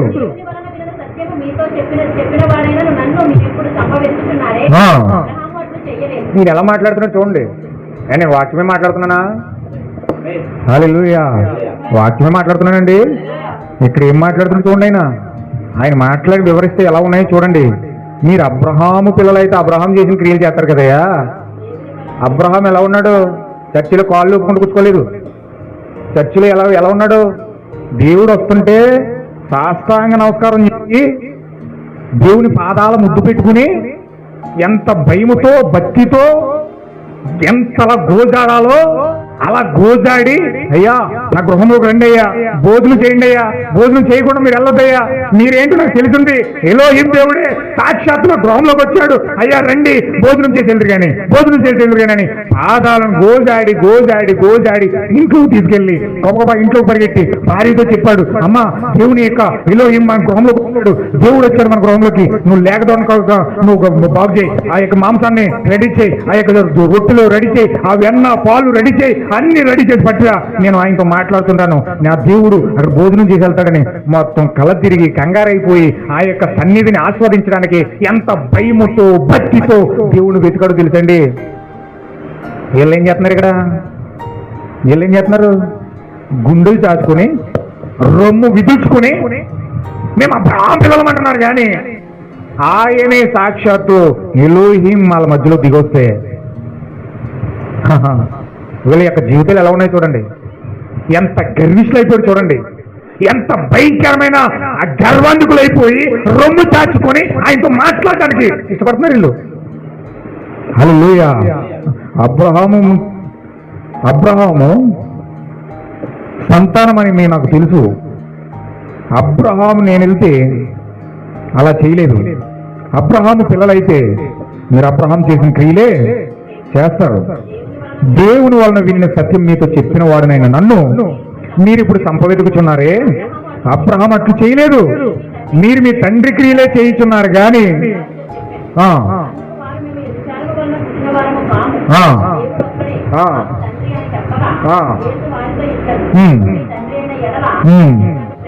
ఇది చాలా పెద్ద సబ్జెక్ట్ అండి. ఇది నేను వచ్చేవారు మెచ్చుకుంటాను. చాలా జాగ్రత్తగా మీరు వినాలి. ఇది చాలా పెద్ద సబ్జెక్టు. ఎందుకంటే వీళ్ళు ఎప్పుడైతే మీ తండ్రి అబ్రహాం కాదు, మీ తండ్రి అబ్రహాం పిల్లలు కాదు మీరు అని ఎప్పుడైతే దేవుడు చెప్పాడో వీళ్ళేమన్నారు తెలుసా? మేమేమి వ్యభిచారం వాళ్ళు పుట్టినోళ్ళం కాదంటున్నారు. హల్లెలూయా. వీళ్ళు ఎక్కడికి వెళ్ళారండి? వ్యభిచారం దగ్గరికి వెళ్ళారు. అంటే ఆదిలో కయ్యను ఎలా పుట్టాడు? వ్యభిచారం వాళ్ళు పుట్టాడు. అందుచేత మేము వ్యభిచారం వాళ్ళు పుట్టినోళ్ళం కాదు, మేము అబ్రహాం పిల్లలమే. చదవండమ్మా. యేసు వారితో ఇట్లా నేను మీ తండ్రి అయినలా మీరు నన్ను ప్రేమించుడు. దేవుడు లక్షణం ఏంటంటే ప్రేమ, లవ్, అగాపే లవ్. దేవుని యొక్క ప్రేమ, దేవుని యొక్క ప్రేమ శత్రువును కూడా ప్రేమిస్తాడు. ఏం చేస్తుందండి? శత్రువును కూడా ప్రేమిస్తాడు. యేసుక్రీస్తుని సిలివేస్తా ఉంటే ఆయన బల్లి పెట్టి పొడుస్తూ ఉంటే, మేకులు వేసి గుచ్చేస్తూ ఉంటే, ముళ్ళు కిరీటం వేసి చంపుతూ ఉంటే ఆయన శిలువలో ప్రార్థన చేస్తున్నాడు, తండ్రి వీరేం చేస్తున్నారో వీరికి తెలియదు, మీరు క్షమించు ప్రభు అని ప్రార్థన చేస్తున్నాడు అనమాట. హల్లెలూయా. శత్రువుని ఏం చేస్తుందండి? ప్రేమిస్తుంది. దేవుని ప్రేమ అది. కానీ దేవుని ప్రేమ మనలో లేనంత సేపు ఏమవుతుంది తెలుసా? ఏమవుతుంది? ద్వేషం, భయంకరమైన ద్వేషం వస్తుంది. వీళ్ళకి ఏమొస్తుంది? ఇప్పుడు యేసుక్రీస్తులో ఏమొస్తుంది? భయంకరమైన ద్వేషం వస్తుంది. ప్రేమ రావడానికి బదులుగా ద్వేషం వస్తుంది. ద్వేషం అంటే అక్కడ ఎవడున్నాడు? సాతానుడు ఉన్నాడు. అంటే నీకు ద్వేషం వస్తుందంటే నీలో ఎవరున్నారు? సాతానుడు ఉన్నాడు. నేను దేవుని యొద్ద నుండి బయలుదేరి వచ్చాను, నా ఎంతటి నేను వచ్చి ఉండలేదు, ఆయన నన్ను పంపాను. మీరెలా నా మాటలు గ్రహించలేకున్నారు? మీరు నా బోధ వినలేకుండా లేకపోతున్నారు కదా. మీరు మీ తండ్రి యగు ఎవరి సంబంధం అండి? మరి అబ్రహాం సంతానం అంటున్నారు వీళ్ళు, అబ్రహాం పిల్లలు అంటున్నారు వీళ్ళు. అంటే చెప్పుకునేది ఒకటి, బ్రతికేది ఒకటి అనమాట. దేవుడు డిక్లేర్ చేస్తున్నాడు, అయ్యా మీరు అబ్రహాం సంతానం కాదు, మీరు అపవాది సంతానం. ఇప్పుడు ఎవరున్నారు మీలో? అపవాది ఉన్నాడు. ఏం చేస్తున్నాడు? మీ తండ్రి దురాశలు మీరు, వాడికి దురాశ ఎక్కువ, ఆశ కాదు దురాశ. దురాశ దుఃఖానికి చేయటంట. ఈ సాతాను సంబంధికులందరికీ దురాశ పొరలేదు. ఆశ సరిపోదు, దురాశ కొంత ఉంటే సరిపోదు, ఇంకా కావాలి. ఎంత ఆశ ఉంటుందంటే వాళ్ళు ఎంత ఆశిస్తారో అంత దుఃఖాలు పాలైపోతారు. ఎంత ఆశిస్తారో వాళ్ళకి ఆశించింది వాళ్ళ చేతిలోకి రాదు. ఆశించింది అటు వెతుకుతారు కానీ వాళ్ళకి రానే రాదు. ఆనందాన్ని వెతుకుతారు కానీ వాళ్ళ నిండా కన్నీరే ఉంటారు. సంతోషాన్ని వెతుకుతారు, వాళ్ళ జీవితాల్లో సంతోషమే కనపడదు. వాళ్ళు ఎన్నెన్నో చేయాలనుకుంటారు, ఏమి చేయలేరు. హల్లెలూయా. కారులో తిరగాలనుకుంటారు, సైకిల్ కూడా ఉండదు. హల్లెలూయా. దేవుని నాకు మహిమ కలుగును గాక. పెద్ద పెద్ద మేడ మిత్రుల్లో జీవించాలనుకుంటారు, వంటకి ఇల్లు కూడా ఉండదు. హల్లెలూయా. చాలా భయంకరంగా దురాశ పరులు. ఎంత దురాశ ఉంటుందంటే మామూలు దురాశ కాదు. హల్లెలూయా. మీ తండ్రి యొక్క దురాశలు మీరు నెరవేర్చుకోరుతున్నారు. ఆది నుండి వాడు నరహంతకుడే. ఇంకెళ్ళ బతుకంతా ఎంతసేపు నరహత్య చేయడమే. నరహత్య, నరహత్య. మత్తయి సువార్తలో ఏమంటే నరహత్య అంటేని, నరహత్య అంటే ఏంటండి? ఒకసారి చదువుతామండి, అది ముయ్యొద్దు. మత్తయి సువార్త నేను ముగిస్తాను, టైం అయిపోయింది. నేను కొంచెం ముగిస్తాను, కొంచెం సహించండి. దేవుని మహిమ కలుగును గాక. 5వ అధ్యాయం 5:21. నరహత్య చేయవద్దు, నరహత్య చేయవాడు విమర్శకులు లోనగునని పూర్వీకులతో చెప్పబడిన మాట మీరు విన్నారు కదా. నేను మీతో చెప్పినది ఏమనగా, తన సహోదరు మీద కోపపడు ప్రతి వాడును విమర్శకులోగాను, తన సహోదరుని చూసి వెద్దుడు అని చెప్పువాడు మహాసభకులోగాను, ద్రోహి అని చెప్పువాడు ఏమన. హల్లెలూయా. నరహత్య అంటే ఏంటండి? తన సహోదరు మీద కోపపడువాడంట, కోపమే నరహత్య చేయడం. వ్యర్థుడా, ద్రోహి అని పలకడమే నరహత్య. అంటే ఒక వ్యక్తిని దూషించి వ్యర్థుడా, వేస్పెలో అని ఎప్పుడైతే మనము ఒక సహోదరుని భావించి మనం మాట్లాడుతున్నామో అది నరహత్య. హల్లెలూయా. ఏంటి వీడి యొక్క స్వభావం ఏంటి, వీడి యొక్క గుణలక్షణం ఏంటి? నరహత్య చేయడం. నరహత్య అంటే ఏదో కత్తికెళ్ళి పేక నరకడం కాదు. నరహత్య అంటే వెళ్ళి కయ్యి, ఏదైనా తోటలో కయ్యి నెట్టుకొచ్చి ఆ బండకి చితకొట్టి ఏడు అలా కాదు. యేసుక్రీస్తు చెప్తున్న నరహత్య అంటే ఏంటి? నీ సహోదరుడిపై కోపపడమే నరహత్య. హల్లెలూయా. అంటే వీళ్ళు ఎంతసేపు సహోదరుడి మీద కోపాలు పెట్టుకోవడం, వ్యర్థుడు అని చెప్పడం, ఏమండి వేస్ట్ అని చెప్పడం, వాళ్ళ బలహీనతలన్నీ ఎత్తి చూపడం, ఇదే వీళ్ళ పని. చదవండి. సత్యమందు నిలిచిన వాడు కాదు, వాని యందు సత్యమే లేదు. వాడు అబద్ధమాడుచు తన స్వభావం అనుసరించుచే మాట్లాడును. వాడు అబద్ధికుడును జనకుడై ఉన్నాడు. అబద్ధాన్ని పుట్టించినాడు ఎవడండి? సపోజ్ నువ్వు పనిలోకి వెళ్ళకుండా నేను పనిలోకి వెళ్ళిపోతున్నాను చెప్పాను, ఏంటది? సాతానది. నువ్వు దెయ్యాన్ని నువ్వులో పెట్టుకుని మళ్ళీ నువ్వు దేవుడు అంటావు. ఇది ఎలా సాధ్యం? ఇది దెయ్యం నీలో ఉంది, సాతాను నీలో ఉన్నాడు, అబద్ధాలు ఆడుతూ ఉన్నావు, మరి నేను నాలో దేవుడు ఉన్నాడు అంటావు. ఇది ఎలా సాధ్యం? ఇది ఎలా కుదురుతుంది? వాడు అబద్ధాన్ని పుట్టించాడు. అసలు నువ్వు అబద్ధాన్ని మాట్లాడుతున్నావు అంటే అబద్ధానికి జనకుడు ఎవడో? సాతానుడు. ఆయన నీలో ఉన్నాడు కనుక అబద్ధాల మీద అబద్ధాలు ఆడేస్తున్నావు. ఒకటే నిజం చెప్పు, తప్పించుకోవడానికి నీ నోటికి ఏదొస్తే అది చెప్పేస్తావు. అది వాస్తవమా, అది యథార్థమా, అది నిజమా, నీ టయ్యానికి అది అలాగ వందేద్ది. నువ్వు చేపలనే వెళ్ళేస్తావు. అబద్ధాలను కూడా చేపలనే వెళ్ళడమే. దొంగ చేపలు వెళ్తారు కానీ చక్కగా దగ్గర పేనుతారు, ఒకరికి అసలు ఖాళీ ఉండదు. ఒకదానికి ఖాళీ లేకుండా చేపలు తడుచుకుంటే అలా వెళ్ళేస్తారు. అబద్ధం అంత తేలిగ్గా అతికేద్ది అనమాట. అంటే నీకు కూడా అనిపిస్తుంది నేను అబద్ధం చెప్తున్నానని, నీకు కూడా తెలియదు నేను అబద్ధం చెప్తున్నానని. అంత బాగా అల్లేస్తావు అబద్ధం. ఎందుకని? ఆ అబద్ధికుడు నీలో ఉన్నాడు కనుక. వాడు అబద్ధికుడు జనకుడు, పుట్టించినోడు ఆడు. వాడు నీలో ఉండడానికి ఎంత తేలిగ్గా అబద్ధం అల్లేస్తాడంటే అసలు నీకు కూడా సంబంధం ఉండదు. ఆ టయ్యాను కదా అందేద్ది, అది అలా వచ్చేది బయటికి. ఏమన్నా అర్థమవుతుందండి? మీ హృదయాల్లో కనుక ఉంటే ఖచ్చితంగా మోకాళ్ళ నుంచి రోజు ఏడవండి, పశ్చాత్తాపడవండి. ఒకవేళ పశ్చాత్తాపడకపోతే దేవుడు ఈ రోజు ఈ క్యాసెట్ వేస్తాడు, రేపు పొద్దుట పరలోకంలో క్యాసెట్ వేస్తాడు. పలానా పాస్లో ప్రసన్న బాబు నోరు ఆరిపోయేలాగా అరిచి చెప్పాడు ఆ రోజు అబద్ధానికి జనకుడు సాతానుడని. అయినా సరే సాతాను నీలో ఉంచుకుని నువ్వు నాటకాలు ఆడవు తప్ప ఎప్పుడు కూడా అబద్ధాన్ని ఒప్పుకోవడానికి ప్రయత్నం చేయలే అని క్యాసెట్ వేసి మరి చూపిస్తాడు అక్కడ. మీకు తెలుసా ఇదంతా రికార్డ్ అవుతుందని? 6వ పరిమాణంలో 5వ పరిమాణం ఇదంతా రికార్డ్ అవుతుందని తెలుసా? హల్లెలూయా. ప్రతి మాటని బయటకు తీసుకొచ్చి పెడతాడు ఆయన. దేవుడు నాకు మహిమ కలుగును గాక. నేను సత్యమని చెప్తున్నాను, మీరు నమ్మరు. ఎవడు స్థాపిస్తాడు? నమ్మరు. దేవుని సంబంధి అయిన దేవుడు మాట్లాంటాడు. మీరు దేవుని సంబంధం కాదు కనుకనే మీరు వినరు. అందుకు యూదులు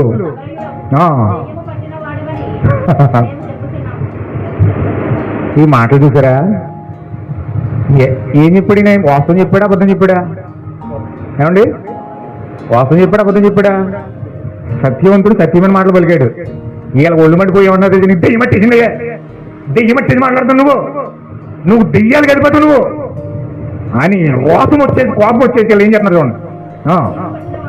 దెయ్యం పట్టిన వాడు అని మేము చెప్పిన మాట సరియే కదా, ఆయనతో చెప్పగా ఏది నేను దెయ్యం పట్టిన వాడిని కాను, నా తండ్రిని గణపరచువాడు. మీరు నన్ను అవమానపరుచున్నారు. నేను నా మహిమను వెతకలేదు, వెతుకుచు తీర్పు తీర్చుచు ఉండేవాడు ఒకడు కలడు. ఒకడు నా మాట గైకొని ఎడల వారెన్నడూ మరణము నుండి మరణం పొందడని మీతో నిశ్చయంగా చెప్తున్నానని ఉత్తరం ఇచ్చాను.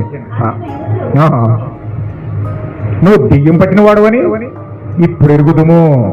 అబ్రహామును ప్రవర్తలు చనిపోయి అయినను ఒకడు నా మాట గైకుని ఎడల వాడు ఎన్నడూ మరణం రుచి చూడని ఎలా చెప్తున్నావు? చనిపోయింది కదా, గొప్పవాడువా? ప్రవర్తలు చనిపోయారు. నన్ను నేనే మహిమపరచుకుని ఎడల నా మహిమ ఒట్టిది. మా దేవుడిని మీరు ఎవరు గూర్చి చెప్పుచుందరో ఆ నా తండ్రి నన్ను గణపరుచున్నాడు. మీరు ఆయనను ఎరుగరు, నేను ఆయన ఎరుగుదును. ఆయనను ఎరుగునని నేను చెప్పిన ఎడలని నేను కూడా మీ వలే అబద్ధికుడనై ఉంటాను. నేను ఆయనను ఎరుగుదును, ఆయన మాట నేను గైకొంటున్నాను. మీ తండ్రి అయిన అబ్రహాము నా దినము చూతునని మీరు మిగులు ఆనందించాను, అది చూసి సంతోషించాను. అందుకు యూదులు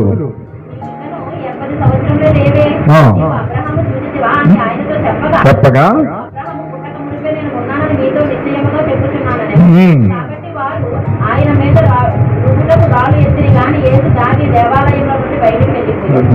జాగ్రత్తగా దేవాలయంలో నుంచి దాక్కుని పారిపోవలసిన పరిస్థితి యేసుక్రీస్తుకు వచ్చిందండి. ఎందుకని? యథార్థమైన వాళ్ళ జీవితాలు గూర్చిన సాక్ష్యము, అసలు వాళ్ళ జీవితాల్లో ఎవరున్నారో చెప్పినందుకు, ఆ సాతాను ఏ విధంగా వాళ్ళ జీవితాల్లో కదులుతున్నాడో చెప్పినందుకు వారికి ఎంత కోపం వచ్చిందంటే మామూలు కోపం రాలేదు. హల్లెలూయా. అందుకే నా ప్రియమైన సహోదరులారా, ఏదో చర్చికి వెళ్ళి బైబిల్కి తిరగడం కాదు, లేకపోతే ఏదో ఒక నామకార్థంగా బాప్తిజాలు పొంది క్రైస్తవుడిగా చలామణి అవ్వడం కాదు. ఒకవేళ ఖచ్చితంగా మనము క్రైస్తవుడు అవ్వాలి, క్రీస్తుకు నిజమైన సాక్షిగా ఉండాలి, మనము దేవుని యొక్క నిజమైన వాక్యాన్ని ప్రత్యక్షపరచాలనే ఆలోచన మనకు రావాలి, మన జీవితంలో రావాలంటే మనకేం తెలియాలండి? సత్యం తెలియాలి. సత్యం మనకి ఎప్పుడైతే తెలిసిందో అప్పుడు మనం స్వతంత్రులు అవుతాం. స్వతంత్రం ఎప్పుడైతే అయ్యామో ఈ జీవిత శరీరం అనే బానిసత్వం నుంచి బయటకు వచ్చి క్రీస్తును మన హృదయంలోనికి పొందుకొని అప్పుడు క్రీస్తును ప్రత్యక్షపరచడానికి దేవుని కృప మనకు ఉంటుంది. హల్లెలూయా. ఈ రోజు ప్రపంచంలో కొట్టుకు చచ్చిపోతున్నారండి దేవుడి దైవత్వం తెలియక. కానీ ఈ రోజు ప్రవర్త ద్వారా దేవుడు అగ్ని గోళాకారంలో ఉన్న దేవుడు థియోఫనీలోకి వచ్చి థియోఫనీలో ఉన్న దేవుడు మట్టి శరీరంలోకి ఎలా వస్తున్నాడో ఈ రోజు మనకు చూపిస్తా ఉన్నాడు. హల్లెలూయా. అందుకే నా ప్రియమైన సహోదరులారా, ఖచ్చితంగా మనము దేవుడు అగ్నిగోళంలో ఉన్నాడు, ఆయన డైరెక్ట్ గా మనం ఆహ్వానించలేం. మనం ఎప్పుడైతే తీయోపని పొందుకుంటామో ఆ తీయోపనిలో దేవుడు వస్తాడు. అసలు ఆ తీయోపని రావాలంటే ఆ కుమారత్వం బయలుపరచబడాలి, కుమారత్వం తెలియబడాలంటే సత్యం బయలుపరచబడాలి, సత్యం తెలియబడాలంటే ప్రవర్తన ఆశ్రయించాలి. హల్లెలూయా. ప్రవర్తన దగ్గరికి వెళ్తే సత్యం తెలుస్తుంది, సత్యం తెలిస్తే సర్వసత్యం తెలుస్తుంది, సర్వసత్యం తెలిస్తే తీయో పని పొందుకుంటాం, తీయో పనులు దేవుని పొందుకుంటాం. అప్పుడు మనం దేవుడి దగ్గరికి వెళ్ళి అప్పుడు మన జీవితాలు మారుతాయి, మన హృదయాలు మారుతాయి, మన గుణ లక్షణాలు మారుతాయి, మన స్వభావాలు మారుతాయి, మన ఉద్దేశాలు మారుతాయి, మన ఆలోచనలు మారుతాయి. సమస్తము మారి క్రీస్తు వలె మనము కట్టబడడానికి దేవుడు కృప చూపిస్తా ఉన్నాడు. హల్లెలూయా. ఇప్పుడు 7 పండుగల యొక్క ముఖ్యమైన ఉద్దేశం మన జీవితం యొక్క మార్పు. మన జీవితం యొక్క మార్పు జరగాలంటే 7 పండుగల్లోకి వెళ్ళాలి. 7 పండుగల్లోకి వెళ్తే దేవుడు అక్కడ సత్యం పట్టుకుని నిలబడ్డాడు. ఆ సత్యం మనకు అర్థమవుతే అప్పుడు మనం స్వతంత్రం అవుతాం. ఆ స్వతంత్రత దేవుడు మనకు తీయో పని పొందుకునేట్లుగా ప్రేరేపిస్తుంది. ఆ తీయో పనిలోనికి దేవుడు వస్తా ఉన్నాడు. హల్లెలూయా. అందుచేత నా ప్రియమైన సహోదరులారా, ఖచ్చితంగా మనం సర్వసత్యము 7 పండుగల ద్వారా గుర్తించాలి. ఆ సర్వసత్యంలోనికి వెళ్ళాలి. ఆ సర్వసత్యం ద్వారా మనం స్వతంత్రం అవుతాం. అప్పుడు మనం తీయో పని పొందుకుంటాం. అప్పుడు కుమారుడిగా ఈ ప్రపంచాన్ని శాసించే స్థితికి మనం వెళ్తాం. అప్పుడు దేవుడు కుమారుని స్థానంలో మనం తీసుకెళ్తాడు. హల్లెలూయా. ఎంతమంది రెడీగా ఉన్నారండి? ఒకవేళ కుమారుడి యొక్క స్థానం మీలో దేవుడు మీకు ఇస్తుంటే, దేవుని యొక్క ఆలోచనలో కనుక మీరుంటే, దేవుని యొక్క సింహాసనంగా మీరుంటే, ఖచ్చితంగా మీరు మోకరించి దేవుడు చెప్తున్న ప్రసంగం ఆ రోజు యూదులు ద్వేషించినట్లుగా దయచేసి మీరు ద్వేషించొద్దు.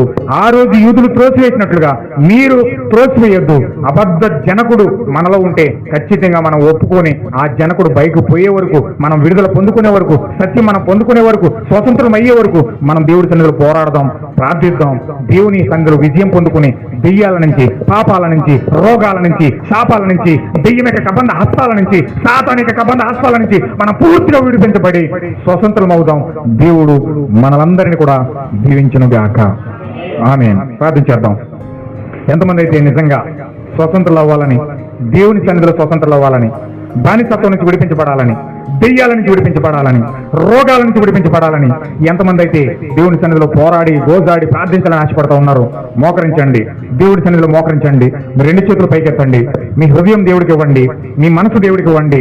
ప్రార్థించడానికి దేవుడికి అవకాశం ఇవ్వండి. దేవుడు మీకు సహాయం చేయను గాక. హల్లెలూయా, హల్లెలూయా, హల్లెలూయా. ఓ సోదరులారా, మీరు మోకరించి దేవుడి సన్నిధిలో గోజాడడానికి ప్రయత్నం చేయండి. దేవుడి సన్నిధిలో ప్రార్థించడానికి ప్రయత్నం చేయండి. దేవుడు అద్భుతమైన వర్తమానం ఈరోజు మనకి ఇచ్చాడు. అద్భుతమైన వర్తమానం మనకి ఇచ్చాడు ఈరోజు. దేవుడు అద్భుతమైన వర్తమానం మనకి ఇస్తా ఉన్నాడు ఈరోజు. దేవుడు సహాయాన్ని కోరుకుందాం.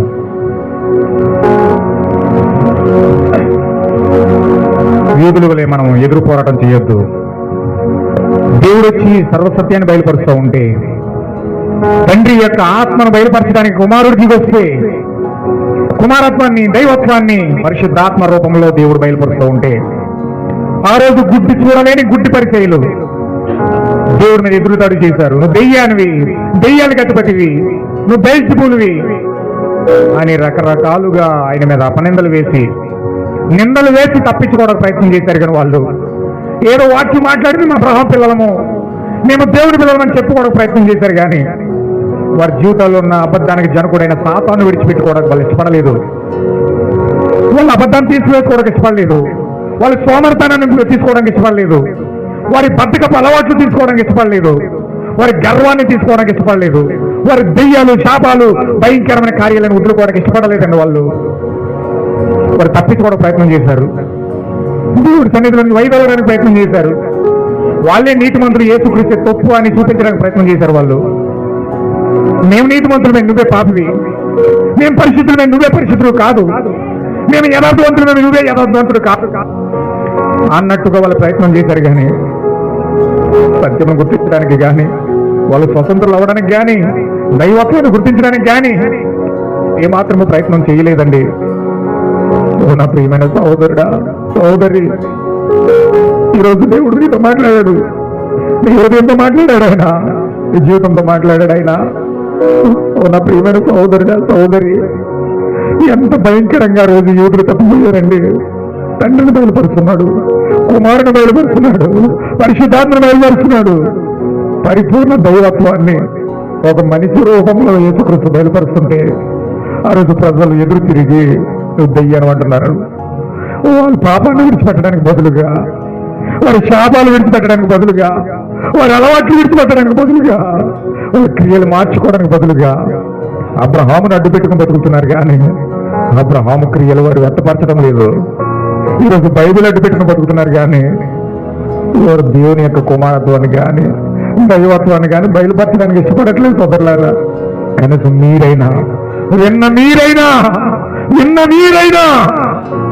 దేవుని తండ్రిలో గోజాడి ఆ కుమారత్వాన్ని, ఆ తండ్రత్వాన్ని, పరిశుద్ధాత్మను బయలుపరుస్తున్నప్పుడు దాన్ని ఒప్పుకొని మీ లోపల ఉన్న ఆ సాతాను అపవాది సంబంధమైన కార్యములన్నిటినీ తొలగించి దేవుని సన్నిధిలో ఇప్పటికైనా పశ్చాత్తాపడి ఇప్పుడైనా దేవుని సన్నిధిలో మోకరించిన కన్నీరు కట్టినేలా ఒకవేళ దేవుని కృప నీ పైన చూపిస్తాడేమో. ఇప్పుడైనను ఒకవేళ నువ్వు కన్నీరు కాచి దేవుని సన్నిధిలో మొరపెడితే నీ బద్ధకము, నీ స్వార్థము, నీ అసూయ, నీ అబద్ధము, నీ మోసము, నీ దెయ్యాలు, ఎన్నో కార్యాలన్నీ దేవుడు తొలగించి ఒకవేళ దేవుడు నీ పైన కృప చూపిస్తాడేమో సహోదరి, కృప చూపిస్తాడేమో సహోదరుడా. అడగలవా? దేవుడి సన్నిధిలో ప్రార్థించగలవా? సమయం అయిపోయిన దేవుడు నన్ను ప్రేరేపిస్తున్నాడు, టైం అయిపోయిన దేవుడు నన్ను ప్రేరేపిస్తున్నాడు. ఎందుకో నాకు తెలియదు.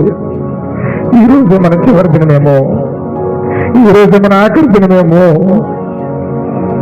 సోదరులారా, టైం దాటిపోవద్దు, దేవుణ్ణి దాటిపోవద్దు. ఆయన నీ దగ్గరికి వస్తూ ఉన్నాడు. ఆయన నీ హృదయం అనే దూరాన్ని తడుతున్నాడు. ఆయన ఒక్కసారి గురించి అడగలవా? ప్రార్థించగలవా? ప్రభువుని పశ్చాత్తాపడగలవా? ప్రభు నా సోమరితనాన్ని తీసివేయి, నా పాపపు అలవాట్లు తీసివేయి, నా అబద్ధాలు తీసివేయి, నా దెయ్యాల నుంచి విడిపించు, నీ సాతానిక కబంధ హస్తాల నుంచి నన్ను స్వతంత్రుడిగా చెయ్యి ప్రభువా, నన్ను స్వతంత్రుడిగా చేయదండి. స్వతంత్రుడిని అవ్వాలనుకుంటున్నాను, దెయ్యాల నుంచి విడిపించబడాలనుకుంటున్నాను, పాపం నుంచి శాపాల నుంచి విడిపించబడాలనుకుంటున్నాను. నా కన్నీరు చూడు తండ్రి, నా పశ్చాత్తాపాన్ని చూడు ప్రభువా, నా హృదయ ఘోషమును ప్రభువో. ప్రార్థించగలవా సహోదరి? దేవుని సన్నిధిలో ప్రార్థించగలవా సహోదరుడా? హృదయం ఎత్తి దేవునితో మాట్లాడగలవా? నీ ప్రార్థన వినడానికి నీ దగ్గర కూర్చున్నాడు ఆయన, నీ చెవి దగ్గర, నీ నోరు దగ్గర చెవిటి కూర్చున్నాడు ఆయన. నీ ప్రార్థన వినడానికి జీసస్ ఈజ్ హియర్. ఇదే మీకు అనుకూలమైన సమయం, ఇదే మీకు అనుకూలమైన సమయం. ఈ సమయం దాటితే మళ్ళీ తిరిగి మీకు రాదేమో, ఈ సమయం దాటితే తిరిగి సమయం మరలా మీకు రాదేమో. నీ నోరు విప్పి అడుగు, నోరు తెరిచి అడుగు, సిగ్గుపడకో. దేవుడి సన్నిధిలో ప్రార్థించు, నోరు తెరువు, నోరు తెరిచి ప్రార్థించు. అడుగుడి ఇయ్యబడును, కట్టుడి తెరవబడును, వెదకుడి దొరుకును. దేవునికి వాగ్దానం చేశాడు. వాగ్దానం ఎత్తి నువ్వు అడిగితే దేవుడు నీకు ఏమన్నా సహాయం చేయొచ్చేమో. నీ ప్రార్థన ఆయన హృదయాన్ని ఏమైనా కదిలించేమో, ఆయన మనసు నీ వైపు ఏమైనా తిప్పొచ్చేమో.